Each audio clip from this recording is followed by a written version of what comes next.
PCOS இது என்ன மாதிரியான தாக்கங்களை ஏற்படுத்துது, இதை பற்றி ஒரு கிளாரிட்டி வேணும் அப்படிங்கிறதுக்காக தான் இந்த பாட்காஸ்ட். இது சம்பந்தமாக நம்மகிட்ட பேச வந்திருக்கிறது ஒரு சீனியர் கைனகாலஜிஸ்ட் டாக்டர் சம்பத் குமாரி அவர்கள். ஒரு PCOSக்கும் குழந்தை பிறப்புக்கும் எவ்வளவு தூரம் நேரடி தொடர்பு இருக்கு? ப்ளீடிங் மட்டும் வரும், வெளியே வரலன்னா ப்ரெக்னென்சியோட வாய்ப்புகள் கம்மியாகும்.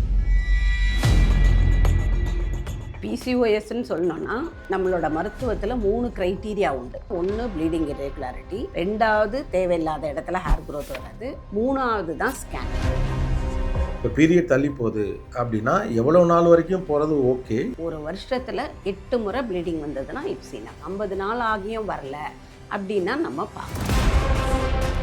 PCOS உள்ளிட்ட உலகத்தினுடைய எல்லா பிரச்சனைகளுக்கு பின்னாலையும் ஸ்ட்ரெஸ் இருக்குன்னு சொல்றது இது மருத்துவ ரீதியாக உண்மையான்னு கேட்குறேன். ஸ்ட்ரெஸ் இருந்ததுன்னு வச்சுக்கோங்க, நமக்கு அந்த ஓவுலேஷன் ஃபங்க்ஷனிங்கே குறைஞ்சிரும்.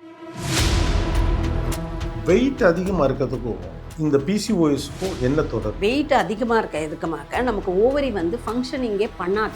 ஓவரி ஃபங்க்ஷன் பண்ணலன்னா நமக்கு ப்ளீடிங் 2 மாதமோ 3 மாதமோ கூட வராமல் இருக்கும். சப்போஸ் வீட்டில் இருக்கிறவங்களுக்கு நிறையா அம்மாவுக்கோ அப்பாவுக்கோ சக்கரை வியாதி இருக்குன்னா இந்த பிள்ளைங்களுக்கும் சக்கரை வியாதி வர்றதுக்கு வாய்ப்புகள் உண்டு. அந்த ஹைப்பர் இன்சுலினிசம்னா கழுத்தில் கருப்பு கருப்பாக இருக்கும், இல்லை ஒரு ஸ்கின் டேக் மாதிரி இருக்கும் ஏகாண்டோட. அந்த மாதிரி இருக்கிறதுலையும் PCOS வரலாம். ஒரு பெண் தனக்கு PCOS இருப்பதா நினைக்கிறாங்க அப்படின்னா அவங்க பேசிக்காக என்ன டெஸ்ட் பண்ணி கிளாரிஃபை பண்ணிக்கலாம்? நம்ம சொன்னோம்னா அவங்களே பண்ணிப்பாங்கல்ல டெஸ்ட்டு. அது ஒரு குறைபாடுகள் இருக்குல்ல. அப்போ கண்டிஷன் சப்ளை டாக்டர் சஜஸ்ட் பண்ணுற அப்போ தான் பிளட் டெஸ்ட் பண்ணோம். ஏன்னா இவங்களா பண்ணிக்கிட்டு நம்ம எல்லாமே கரெக்டுன்னு சொல்ல முடியாது, ஒரு சில லேபில் கூட அப்படின்னா இன்னும் அவங்களுக்கு பயம் வந்துடும்.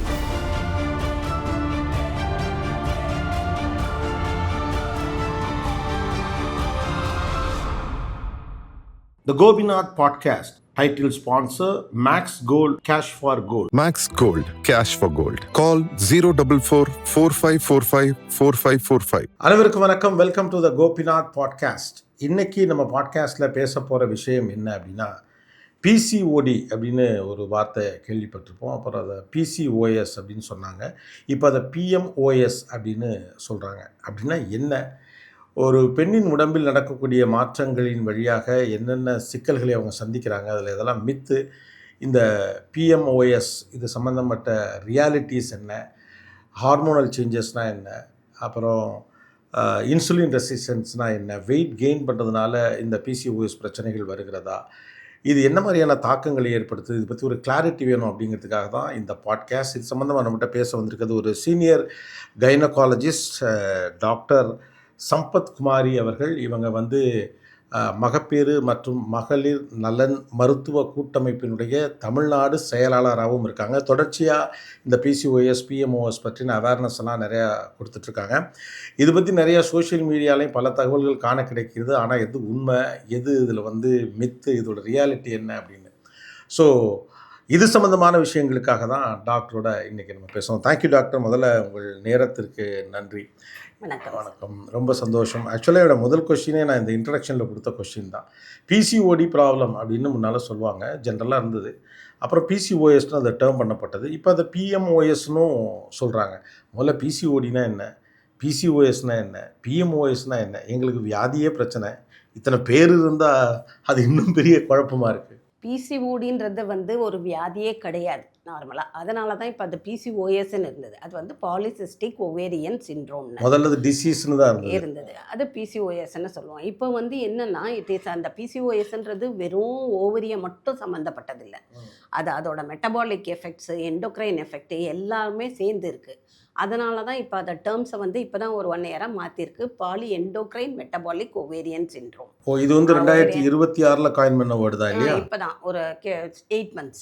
அதனால் PCOSன்னு இப்போ கிடையாது. It is called as PMOS. முதல்ல PCODங்கிறப்ப அந்த ஸ்டேட்டஸை என்னவா டிஃபைன் பண்ணியிருந்தோம். இப்போ PMOSங்கிறப்ப இது என்ன அதில் மாற்றம் இருக்குது? ஏன்னா இதெல்லாம் ஆய்வுகள் வழியாக தானே அடுத்த முடிவுக்கு வருவாங்க. என்னென்னா இப்போ PCOSனால் சின்ன பிள்ளைங்க, ஐ மீன் அடலசென்ட்லேருந்து ரீப்ரொடக்டிவ் வரைக்கும் யாருக்கு வேணுமோ வரலாம். நார்மலாக it is the percentage is about 8 to 20% இந்த ரீப்ரொடக்டிவ் ஏஜ் குரூப் தான் சொல்கிறது. இப்போ சின்ன பசங்க அடலசென்ட் டீனேஜ்னால் நமக்கு 10 to 18 years அவங்களுக்கு கூட PCOS வருது. இந்த PMOSன்னு இப்போ ஏன் சொன்னோன்னா பிசிஓஎஸ்ன்னு சொல்லும்போது அந்த ஓவரின்ற டேர்ம்ஸ் மட்டும்தான் அதில் நமக்கு வருது. அதாவது முதல்ல வந்து இது கருமுட்டை சம்பந்தப்பட்ட பிரச்சனை என்று மட்டும் புரிந்து கொள்ளப்பட்டது. ஆனால் இப்போ அப்படி இல்லை. கருமுட்டையோட புரிந்து கொள்வது எப்போவுமே தியரி ஒன்று தான். பட் முதல்ல புரிஞ்சுக்கினது ஓவரினால் வர்றது, அதில் ஃபாலிக்கல்ஸ் வர்றதுன்னு இருந்தது. இப்போ அது மட்டுமே காரணம் கிடையாது. ஓவரியில் வரும்போது நமக்கு hormonal changes, that is endocrine, நிறைய சிஸ்டம் இன்வால்வ்டு. பெண்களுக்கு வந்து எஃப்எஸ்ஹெச் எல்ஹெச்னு 2 ஹார்மோன்ஸ் வரும். அதுலேருந்து வர்றது ஈஸ்ட்ரஜன் அண்ட் ப்ரொஜெஸ்ட்ரான்.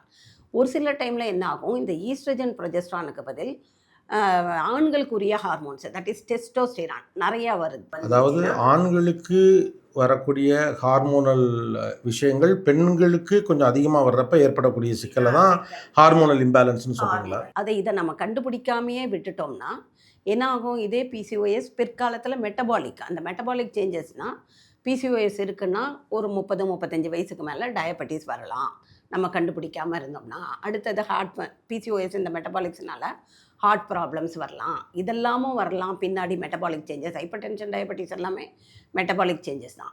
அதனால் இதில் எண்டோக்ரைன் சிஸ்டம் இன்வால்வ் ஆகிருக்கு, கருமுட்டை ஓவரி இன்வால்வ் ஆகிருக்கு, மெட்டபாலிக் சிண்ட்ரோம்ஸும் வர்றதுனால இந்த பாலி எண்டோக்ரைன் மெட்டபாலிக் சிண்ட்ரோம்னு சொல்கிறோம். அப்போ இந்த பிசிஓஎஸ்ங்கிற அந்த ஒரு விஷயம் 3 தொடர்புகள்லேருந்து வருதா? அதாவது ஒன்று வந்து ஓவரி, இன்னொன்று வந்து மெட்டபாலிசம், இன்னொன்று வந்து இன்சுலின் ரெசிஸ்டன்ஸா? எது? அப்படி இல்லை. இப்போது கருமுட்டை சொல்கிறோம்ல, 2 கருமுட்டை இருக்குன்னா மெயின் ஃபங்க்ஷன் இஸ் ஓவரி. இந்த ஓவரியை நம்ம கண்டுபிடிக்காமல் விடும்போது தான் திருமணம் ஆகும்போது என்ன ஆகும், இந்த ஓவுலேஷன் பிசிஓஎஸ்ன்னு எடுத்தோம்னா 3 ஃபங்க்ஷன்ஸ், 3 டிஃப்ரெண்ட் டைப்ஸ் இருக்குது. முதல்ல பெண்களுக்கு என்ன வரும்னா ப்ளீடிங் இர்ரெகுலாரிட்டி இருக்கலாம். நம்ம ப்ளீடிங்னு எடுத்தோம்னாலே ஒரு மாதம் மென்ஸ்ட்ரல் சைக்கிள்னால் ஒரு 28 நாளைக்கு ஒரு முறை வரணுன்னு இருக்குது. அதில் வந்து 14வது நாள் தான் நமக்கு ஓவரியிலேருந்து ஃபாலிக்கல்ஸ் வந்து ஓவம் வெளியே வரும். அதை தான் நம்ம ஓவுலேஷன்னு சொல்கிறோம். மோஸ்ட் ஆஃப் த டைம் இந்த பிசிஓஎஸில் என்ன ஆகும், அந்த ஓவுலேஷன் நடக்காது. அப்போ we will tell us anovulatory bleeding. Anovulatory ப்ளீடிங்னு இருக்கும்போது என்ன ஆகும், ப்ளீடிங் இர்ரெகுலாரிட்டி வந்துடும். ஒரு சிலருக்கு நான் மேத்தமெட்டிக்கல் ஃபார்முலா மாதிரி 28 நாளைக்கு ஒரு முறைன்றது கணக்கு கிடையாது. 45 நாளைக்கு ஒரு முறையும் வரலாம், 21 நாளைக்கு ஒரு முறையும் வரலாம். பட் அந்த 45 நாளைக்கு மேலே போயிட்டு 60 நாளைக்கு ஒரு முறை வருது, 2 மாதத்துக்கு ப்ளீடிங் வரல அப்படின்னா it may be the ovulation. Menstrual period வந்து தள்ளி போகிறது அப்படிங்கிறது ஓகே. ஆனால் ஜென்ரலாக பொதுவாக என்ன சொல்லப்படும்னா, சிலருக்கு அப்படி தான் இருக்கும், கொஞ்சம் தள்ளி போகும், அப்புறம் அது வந்துடும். ஸோ இது ரொம்ப காமன் இப்படின்னும் ஒரு பாயிண்ட் ஆஃப் வியூ இருக்குது. இப்போ நீங்கள் சொல்லும் போதுமே கூட அது 28 நாள்னு எக்ஸாக்டாக மேத்தமெட்டிக்கலாக இருக்கணுங்கிற அவசியம் இல்லை அப்படிங்கிறீங்க. அப்போ அலார்மிங்கான சிம்டம்ங்கிறது அதில் என்ன? இப்போ பீரியட் தள்ளி போகுது அப்படின்னா எவ்வளோ நாள் வரைக்கும் போகிறது ஓகே, இல்லை 21 டேஸ்லேருந்து 45 டேஸ் வச்சுக்கலாம். ஒரு வருஷத்தில் 8 முறை ப்ளீடிங் வந்ததுன்னா இட்ஸ் இனஃப். 21லேருந்து 45 நாள், 45 நாளைக்கு மேலே போகுது, 50 நாள் ஆகியும் வரல அப்படின்னா நம்ம பார்க்கணும். அது ஒரு பிசிஓஎஸ். இன்னொரு டைப்பு முன்னாடி நான் உங்களுக்கு சொன்னால் போல் இந்த ஆண்களுக்குரிய ஹார்மோன்ஸ் டெஸ்டோஸ்டரான், ஆண்ட்ரஜன்ஸ் நிறையா இருந்துச்சுன்னா சிம்டம்ஸ் இருக்கும். அது வந்து நம்ம உடனே பார்க்கணும். தேவையில்லாத இடத்துல ஹேர் க்ரோத் இருக்கும். இந்த மீசை மாதிரி லிப்ஸுக்கு மேலே இருக்கலாம், ஃபேஸில் வரலாம். அடுத்தது முன்னாடி இந்த முடி கொட்டி அல்லபேஷியா, ஃப்ரான்டல் லோப் அல்லபேஷியான்னு சொல்லுவோம். இந்த மாதிரி சிம்டம்ஸ் இருக்கலாம். தேவையில்லாத இடத்துல முடி வளர்றது, மேலே அல்லபேஷியா முடி கொட்டுறது. அடுத்தது அந்த பிம்பிள்ஸு முகத்தில் வந்து சின்ன சின்னதாக இருக்கும். அது நார்மலாக ப்ளீடிங்க்கு முன்னாடி நிறைய பெண்களுக்கு வரும். ப்ளீடிங் வந்ததுக்கப்புறம் அது போயிடும். அது போகாமல் இப்போ இந்த ஆண்ட்ரஜனிக் ஃபீச்சர்ஸ் இருக்குன்னா அது அப்படியே நிறையா இருக்கும். இப்போ நீங்கள் சொல்லக்கூடிய வந்து முகத்தில் பெண்களுக்கு சில பேருக்கு வந்து ஆண்களை போல் கொஞ்சம் முடி வளர்றது அப்படிங்கிறதெல்லாம் ஒரு காமனான சிம்டம்ஸ் தானே. இதில் எப்படி நம்ம அதை வேறுபடுத்தி பார்க்குறது? ஏன்னா மருத்துவம் வளர வளர கிளாரிட்டி கூடுதா இல்லை கன்ஃபியூஷன் கூடுதான்னு தெரியல. எல்லாமே சிம்டம் அப்படின்னா இதில் எதை நான் சிம்டம்னு எடுத்துக்கிறது? ஏன்னா இப்போ நீங்கள் ஆவரேஜாக ஒரு 10 பருவத்தில் இருக்கக்கூடிய பெண் பிள்ளைகளுக்கு நிறைய பேருக்கு இது மாதிரி லேசாக வந்து இந்த இடத்துல வந்து கொஞ்சம் மீசை வளர்கிற மாதிரி இருக்குது. அதை ஃப்ரெண்ட்ஸ் எல்லாம் கூட கிண்டலாக விளையாட்டாக பேசிப்பாங்க. அது ஒரு பியூட்டி இஷ்யூவாக பார்க்கக்கூடிய ஒரு போக்கு இருக்குது. பட் அதுலேயுமே ஒரு இப்போ கைப்பிடி அளவு உப்பு அப்படிங்கிற மாதிரி இது எப்படி நம்ம முடிவு பண்ணுறது? எது சிம்டம், எது நார்மல்? அதுதான் வந்து நமக்கு ஸ்டேஜஸ் நிறையா இருக்குது. முடி வளர்கிறது ஒரு சின்ன கொஞ்சம் ஒரு 2-3 முடி இருக்குன்னா மீசை மாதிரி வளர்கிறது கலாட்டா பண்ணுறாங்கன்னா, உண்மையிலேயே மீசையே இருக்கிற மாதிரி திக்னஸ் நிறையா இருந்தாலோ சைடில் நிறையா இருந்தாலோ அதுக்கு ஒரு 10 ஏரியா நாங்கள் கால்குலேட் பண்ணுவோம். அப்பர் ஆர்மு, பேக்கு, ஃப்ரண்ட்டு, செஸ்ட்டு, அந்த மாதிரி ஒரு கால்குலேஷன் இருக்குது. முடி எந்தெந்த இடத்துல நமக்கு வெளியே தெரியறது இந்த இடம் மட்டும்தான். ஒரு சிலருக்கு அந்த அப்பர் அப்டாமனில் வந்து நிறைய முடி வந்திருக்கலாம், முதுகில் நிறையா முடி வந்திருக்கலாம். இதெல்லாம் நம்ம கால்குலேட் பண்ணி நிறையா முடி ஸ்கோரிங் ஒரு 6க்கு மேலே ஸ்கோரிங் இருக்குன்னா தான் இது எக்ஸாமின் பண்ணும்போது தான் நம்ம எக்ஸ்பிளைன் பண்ண முடியும். சும்மா ஒரு லேசாக முடி இருக்குது, பசங்க கலாட்டா பண்ணுறாங்களா, அதுக்கெல்லாம் கவலைப்பட வேண்டாம். உண்மையிலேயே ஒரு மீசை இருக்கிற மாதிரி நிறையா முடி வருது, முடி வந்து கொட்டிக்கிட்டே இருக்கும். ஒரு சிலருக்கு ஹேர் க்ரோத் இந்த அல்லபேஷியா ஃப்ரண்டலில் வரும், சைடில் ஃபேஸில் நிறையா வரும். இதெல்லாம் வந்ததுன்னா கொஞ்சமாக இருக்கிறவங்களுக்கெல்லாம் நிறைய பசங்க வர்றதில்ல. இது நிறைய வளரும்போது தான், இப்போ தான் பியூட்டிஷியன்ட்ட போய்ட்டு அதை போய் எடுத்துடுறாங்க உடனே. நிறையா வளரும்போது தான் அவங்க வந்து பார்ப்பாங்க. அப்போ நம்ம வந்து ஸ்கோரிங் பண்ணுவோம். அப்டமனில் எவ்வளோ இருக்குது, செஸ்ட்டில் எவ்வளோ இருக்குது, ஆர்மில் எவ்வளோ இருக்குது, அப்போ தையில் எவ்வளோ இருக்குது, அந்த மாதிரி கால்குலேஷன் பண்ணும்போது தான் சும்மா நம்ம ஸ்கோரிங் 6க்கு மேலே போகுதுன்னா தான் நிறையா ஹைப்பர் ஆண்ட்ரஜன். அப்போ வந்து நம்ம டெஸ்ட் பண்ணுவோம், சீரம் ஆண்ட்ரஜன் எவ்வளோ இருக்குது, ஈஸ்ட்ரஜன் எவ்வளோ இருக்குது, ப்ரொஜெஸ்ட்ரான்ட்டு. லேசாக வர்றதெல்லாம் சும்மா அது வந்து ஒரு ப்ராப்ளமே கிடையாது. ஒரு சிலருக்கு எப்போவுமே முடி நிறையவே இருக்கும், கையில எல்லாம் கூட நிறையா இருக்கும். அதெல்லாம் வந்து நார்மல் தான். நம்மளோட ஸ்கோரிங்கு எக்ஸாமினேஷன் தான் ரொம்ப முக்கியம். திக்னஸ்ஸு, தின்னு 1 2 இருந்ததுன்னா தின்னாக தான் இருக்கும். திக்காக இருந்தால் நல்லாவே தெரியும் பசங்களுக்கு. சின்ன பிரச்சனைக்கெல்லாம் வரமாட்டாங்க. நிறையா இருக்குன்னும் போது தான் அவங்க வருவாங்க. அந்த மாதிரி நிறைய ஹேர் க்ரோத் இருந்தால் மட்டும்தான் நம்ம ஹைப்பர் ஆண்ட்ரோஜெனிசம்னு சொல்லுவோம். அதாவது ஆண்களுக்கு சுரக்கக்கூடிய ஹார்மோன்கள் வந்து கொஞ்சம் அந்த பெண்ணின் உடம்புலையும் கொஞ்சம் கூடுதலாக சுரக்குது, டெஸ்டோஸ்டெரான். ஸோ இப்போது நம்ம முதல்ல வந்து இரத்தப்போக்கு பற்றி பேசினப்போ ஒரு கிளாரிட்டி இருந்தது. இப்போ இருக்கிறது வந்து நம்ம வெளிப்பார்வைக்கு சில கொஞ்சம் முடியெல்லாம் இருக்கிறது இஷ்யூ கிடையாது, ஆனால் அதில் ஒரு ஸ்கோர் இருக்குது அப்படின்னு நீங்கள் சொல்கிறீங்க. நான் என்ன கேட்குறேன்னா, இப்போது ஆணுக்கு சுரக்கக்கூடிய ஹார்மோன்கள் அதாவது ஆண்ட்ரோஜன்ஸ் பெண்ணினுடைய உடம்புல கொஞ்சம் கூடுதலாக சுரப்பதால் அந்த பெண் உடலில் என்ன சிக்கல்கள் வரும்னு கேட்குறேன். சிக்கல்கள்னால் இதுக்கு நமக்கு வெளியே தான் இது தெரியும். இதை நம்ம கண்டு பார்க்காம வைத்தியம் பண்ணாமல் விட்டுட்டோம்னா என்ன ஆகணும், அந்த பொண்ணுக்கு திருமணம் ஆகும்போது ஆனோவுலேஷனாக இருந்தாலும் ப்ளீடிங் நமக்கு வந்துக்கிட்டு இருக்கும். இப்போ இந்த ஆண்ட்ரஜன்ஸோட இது நிறையா இருக்கும்போது என்ன ஆகும், அந்த ப்ளீடிங்கில் ஆனோவுலேஷன் நிறையா ஆயிடுச்சுன்னா நமக்கு ஓவுலேஷன் நடந்தால் மட்டும்தான் திருமணத்துக்கு அப்புறம் இந்த கருத்தரித்தல் இதெல்லாம் வந்து நமக்கு பாசிபிலிட்டி உண்டு. சப்போஸ் இது இல்லாமல் ஆண் ஹார்மோன்ஸ் நிறையா வருதுன்னா ஓவுலேஷன் நடக்காது. ஓவுலேஷன் நடக்காமல் போயிடும். அதாவது கருமுட்டைகள் உருவாவது நடக்காமல் போயிடும், வெளியே வர்றது ஃபாலிக்கல் ரப்சர்ஸ், அந்த ஓவம் வர்றது நடக்காமல் போயிடும். அதுக்காக நம்ம வைத்தியம் பண்ணணும். அதுக்கு அப்போ ஆண்ட்ரோஜன்ஸ் சுரப்பது இந்த உடம்புல அதிகமாக இருக்கிறத முன்கூட்டியே கண்டறிவது நல்லது. இந்த மாதிரி வரும்போது நம்ம டெஸ்ட் லேபில் டெஸ்ட் கொடுத்தோம்னா அதில் வந்து கண்டறிஞ்சிடலாம். இப்போ வரைக்கும் அதிகமான புரிதல் என்னென்னா, பிசிஓஎஸ்ங்கிறது ஒரு ஓவிலேஷன் சம்மந்தப்பட்ட விஷயம் அல்லது ஓவரி சம்மந்தப்பட்ட விஷயம் தான் நிறைய பேர் புரிஞ்சு வச்சுருக்காங்க. அப்போ நேராக வந்து ஒரு ஸ்கேன் சென்டரில் போய் ரிப்போர்ட் எடுக்கிறப்ப அது பிசிஓஎஸ்ன்னு தான் நிறைய பேருக்கு ரிப்போர்ட் வருது. அதை எப்படி பார்க்குறீங்க? பிசிஓஎஸ்ன்னு சொல்லணும்னா நம்மளோட மருத்துவத்தில் 3 க்ரைட்டீரியா உண்டு. அதெல்லாம் வந்து நம்ம க்ரைட்டீரியான்னு சொன்னோம்னா, 1 ப்ளீடிங் இரெகுலாரிட்டி, 2வது தேவையில்லாத இடத்துல ஹேர் க்ரோத் வர்றது, 3வது தான் ஸ்கேன். இந்த 3ல் ஏதாவது 2 இருந்தால் நம்ம வந்து ஒன்று கிளினிக்கலாவோ இல்லை ரத்த டெஸ்ட் பண்ணும்போதோ இந்த மாதிரி ஹார்மோன்ஸ்லாம் இருந்தால் தான் பிசிஓஎஸ்ன்னு சொல்லுவோம். ஸ்கேன் வந்து நம்ம யூஸ்வலாக பண்ணுறது மேல் வழியாக பண்ணுறது கிடையாது, பிறப்புறுப்பு வழியாக தான் நம்ம வந்து ஸ்கேன் பண்ணி அந்த ஃபாலிக்கல்ஸ் எத்தனை இருக்குன்றத கண்டுபிடிப்போம். அதனால் அந்த ஸ்கேனுன்றது லாஸ்ட் ஸ்டேஜ் தான். யூஸ்வலாக திருமணம் ஆனவங்க குழந்தை பிறக்கலைன்னும் போது பார்க்குறது. இந்த திருமணம் ஆகாத பெண்களுக்கும் பிசிஓஎஸ் வர்றதுக்கு வாய்ப்பு உண்டு. அப்போ வந்து இந்த scan will not give importance. அதுதான் பிசிஓஎஸ்ன்னு ஸ்கேனை வச்சு நம்ம டிசைட் பண்ணக்கூடாது. இந்த 2ல் ஏதாவது ஒன்று ப்ளீடிங் இரெகுலாரிட்டி இருக்கணும், இல்லை இந்த ஆண்ட்ரஜனோட எஃபெக்ட் ஹேர் க்ரோத்தோ நான் சொன்ன காரணங்கள் ஏதாவது இருந்தால் தான் நம்ம பிசிஓஎஸ்ன்னு. இப்போ என்ன ஆகுது, மெயினாக சின்ன பசங்க பேரண்ட்ஸே வந்து ஸ்கேன் பண்ணுறதுக்கு கூட்டிகிட்டு போயிடுறாங்க. மேல் வழியாக தான் பார்க்க முடியும் சின்ன பிள்ளைங்களுக்குமே. பார்த்துட்டு பிசிஓஎஸ்ன்னு சொன்னால் உடனே அவங்களுக்கு ஒரு கவலை வந்துடுது, கல்யாணம் பண்ணலாமா, குழந்தை பிறக்குமா. இதெல்லாம் வந்து ஒரு பிரச்சனையே கிடையாது. என்ன மாதிரி ப்ராப்ளம் இருந்தாலும், ப்ளீடிங் இரெகுலாரிட்டி இருந்தாலும், ஆண்ட்ரஜன் க்ரோத் இருந்தாலும் நம்ம அதுக்குரிய வைத்தியங்கள் இப்போ நிறையா இருக்குது. மெயினாக நம்ம பிசிஓஎஸ்க்கு சொல்கிறது லைஃப் ஸ்டைல் சேஞ்சஸ். என்ன மாத்திரை கொடுத்தாலும் இந்த லைஃப் ஸ்டைல் சேஞ்சஸ் என்னென்னா, நம்ம சாப்பிட்ற உணவு முறைகள், எக்ஸசைஸ். நார்மலாக எப்போ சொல்லுவோம், 30 நிமிஷம் ஒரு நாளைக்கு ஏதாவது ஒரு எக்ஸசைஸ் பண்ணணும். ஆனால் இப்போது பிசிஓஎஸ் வந்து எதோட பெரும்பாலும் தொடர்பு படுத்துகிறாங்கன்னா இன்ஃபர்டிலிட்டியோட தான் தொடர்பு படுத்துகிறாங்க. குழந்தை பிறப்பில் பாதிப்பு ஏற்படும் அப்படிங்கிறதான் இங்கே இருக்கக்கூடிய பெருவாரியானவர்களுடைய பயமும் கவலையும். ஒரு பிசிஓஎஸ்க்கும் குழந்தை பிறப்புக்கும் எவ்வளவு தூரம் நேரடி தொடர்பு இருக்குது, அல்லது எந்த அளவுக்கு இது குறித்து கவலைப்படலாம், இல்லை எந்தெந்த இடங்களில் நம்ம வந்து இது அவ்வளோ பெரிய இஷ்யூ இல்லைன்னு முடிவுக்கு வரலாம்?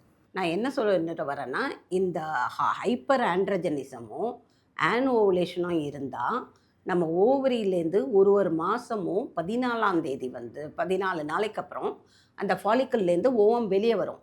அந்த ஓவம் வெளியே வந்து ஸ்பெர்மோட சேரும்போது தான் நமக்கு ப்ரெக்னன்சி வருது. ஓவமே வெளியே வரல, ப்ளீடிங் மட்டும் வரும், ஓவம் வெளியே வரலன்னா ப்ரெக்னன்சியோட வாய்ப்புகள் கம்மியாகும். அதனால் இந்த ஆனோவுலேஷனை நம்ம கரெக்ட் பண்ணுறதுக்கு தான் நம்ம பசங்களுக்கு ட்ரீட்மெண்ட் கொடுக்குறோம். அப்போ வந்து ஹார்மோனல் இம்பேலன்ஸ் அப்படின்னு சொல்லிட்டு ஹார்மோன்ஸ் கொடுப்போம். ப்ளீடிங் ரெகுலராக வர்றதுக்கு ஹார்மோன்ஸ் கொடுக்கலாம். இந்த ஹேர் க்ரோத்துக்கு அதே ஹார்மோன்ஸில் ஹைப்பர் ஆண்ட்ரஜனுடைய எஃபெக்டை குறைக்கிறதுக்குரிய ஓசிபில்ஸ் இருக்குது, அந்த மாத்திரையே கொடுப்போம். எல்லாருக்கும் ஒரே வித மாத்திரை கிடையாது. ப்ளீடிங்கை ரெகுலரைஸ் பண்ணணுன்னா அதுக்கு ஒரு முறை வைத்தியம், ஹேர் க்ரோத் நிறையா இருக்குன்னா அதுக்கு வேறு மாதிரி வைத்தியம். இது 2 இல்லாமல் 3ஆவதும் ஒரு காரணம் இருக்குது பிசிஓஎஸ்க்கு. இந்த 2ம் உங்களுக்கு ஆனோவுலேஷன் வந்தால், ஆனோவுலேஷன் வரலன்னா ப்ரெக்னன்சி தானே பிரச்சனை ஆகும். பெண்களுக்கு அதுதானே தோணும், நமக்கு வந்து திருமணம் ஆகிடுச்சி, பிசிஓஎஸ் இருக்குது, குழந்தை இல்லை அப்படின்னும்போது தான் நிறைய பேர் ட்ரீட்மெண்ட்டுக்கே வர ஆரம்பிப்பாங்க. பட் ஏன் இது இப்போ இந்த ரீசெண்ட் இயர்ஸ்லேயே இது இவ்வளோ காம்ப்ளிகேட்டட் ஆகிருக்கு? இல்லை, நான் என்ன கேட்குறேன்னா, இப்போது இந்த பிசிஓஎஸ்ங்கிறது இதுக்கு முன்னால் இவ்வளவு பரவலாக பேசப்பட்ட மாதிரியே தெரியல. ஆனால் எதற்கெல்லாம் இது தொடர்பாக பயப்படுறோமோ அதெல்லாம் இதை விட பெட்டராக இருந்திருக்கு முன்னால். குழந்தை பிறப்பு இவ்வளவு சிக்கலானதாக முன்பு இல்லை அப்படின்னு சொல்கிறாங்க. அப்புறம் வந்து இப்போ இதெல்லாம் சிம்டம்னு சொல்கிறது எல்லாத்தையும் கேரி பட்டு தான் நம்ம சித்திமார்களும் அத்தைமார்களும் எல்லாருக்கும் தாடையில் சின்ன முடியும் இதெல்லாம் இருந்திருக்கு. அவங்கெல்லாம் ஸ்மூத்தாக தானே லைஃப்பை செயல் பண்ணியிருக்காங்க. அப்போது என்ன நடக்குது ரியலில்? அப்போ எப்படி லைஃப்பை ஸ்மூத்தாக நாங்கள்லாம் ஸ்கூலுக்கு போகும்போது வாரத்துக்கு ஒரு முறை வந்து பிடி பீரியட் இருக்கும். எப்படியும் அந்த பிடி பீரியடில் நமக்கு ஓடுவோம், எக்ஸசைஸ் பண்ணுவோம்.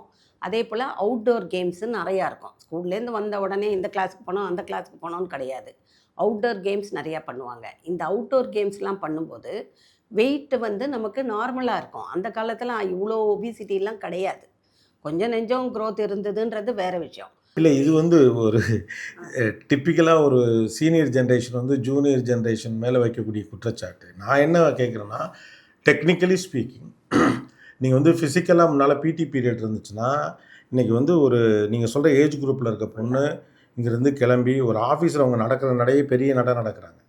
அது வேறு ஃபார்முக்கு வந்திருக்கு, சுத்தமாக பண்ணாமலாம் ஒன்றும் இல்லை. அஃப்கோர்ஸ் கொஞ்சம் வந்து ஃபுல்லாக உட்காந்து சோஷியல் மீடியாவில் டயத்தை ஸ்பெண்ட் பண்ணுறாங்க, உட்காந்து எல்லா வேலையும் பார்க்குறாங்கங்கிறது அதிகரிச்சிருக்கலாம்.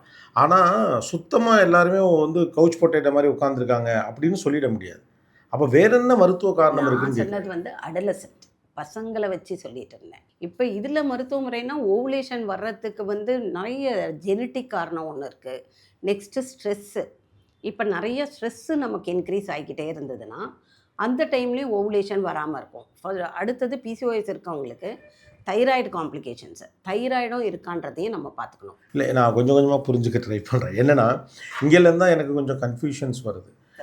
ஆல் ரோட்ஸ் லீட் டு ரோம்ங்கிறது மாதிரி எந்த டிசீஸ் எடுத்தாலும் அதுக்கு பின்னால் ஸ்ட்ரெஸ் வைக்கிறாங்க. இப்போது இதெல்லாம் கண்டுபிடிப்புகளா, இல்லை வந்து இது எல்லாத்துக்கு பின்னாலும் எனிதிங், ஹார்ட் டிசீஸ் பின்னால் ஸ்ட்ரெஸ் வருது, டயபெட்டிக்ஸ் பின்னால் ஸ்ட்ரெஸ் வருது, எதெல்லாம் பெரிய பெரிய நோயாக சொல்லப்படுதோ அது எல்லாத்துக்கு பின்னாலேயும் ஸ்ட்ரெஸ் வருது. இப்போ பிசிஓஸுக்கு பின்னாலேயும் ஸ்ட்ரெஸ் வருது, எல்லாத்துக்கு பின்னாலேயும் ஸ்ட்ரெஸ்ஸு தான் இருக்குது. அப்படின்னா இது வந்து ஒரு சௌகரியமான விளக்கமா, இல்லை ரியாலிட்டி அதுதானா? இது மருத்துவ ரீதியாக முடிவு செய்யப்பட்டதா, இல்லை அனுபவத்தின் அடிப்படையில் சொல்லப்படுகிறதா? இல்லை, மருத்துவ ரீதியாகவே நம்ம பேசும்போது தெரியுது. பிசிஓஎஸ்ன்றது நமக்கு பெரிய வியாதி இல்லை. திரும்ப திரும்ப நான் அதையே தான் சொல்வேன்.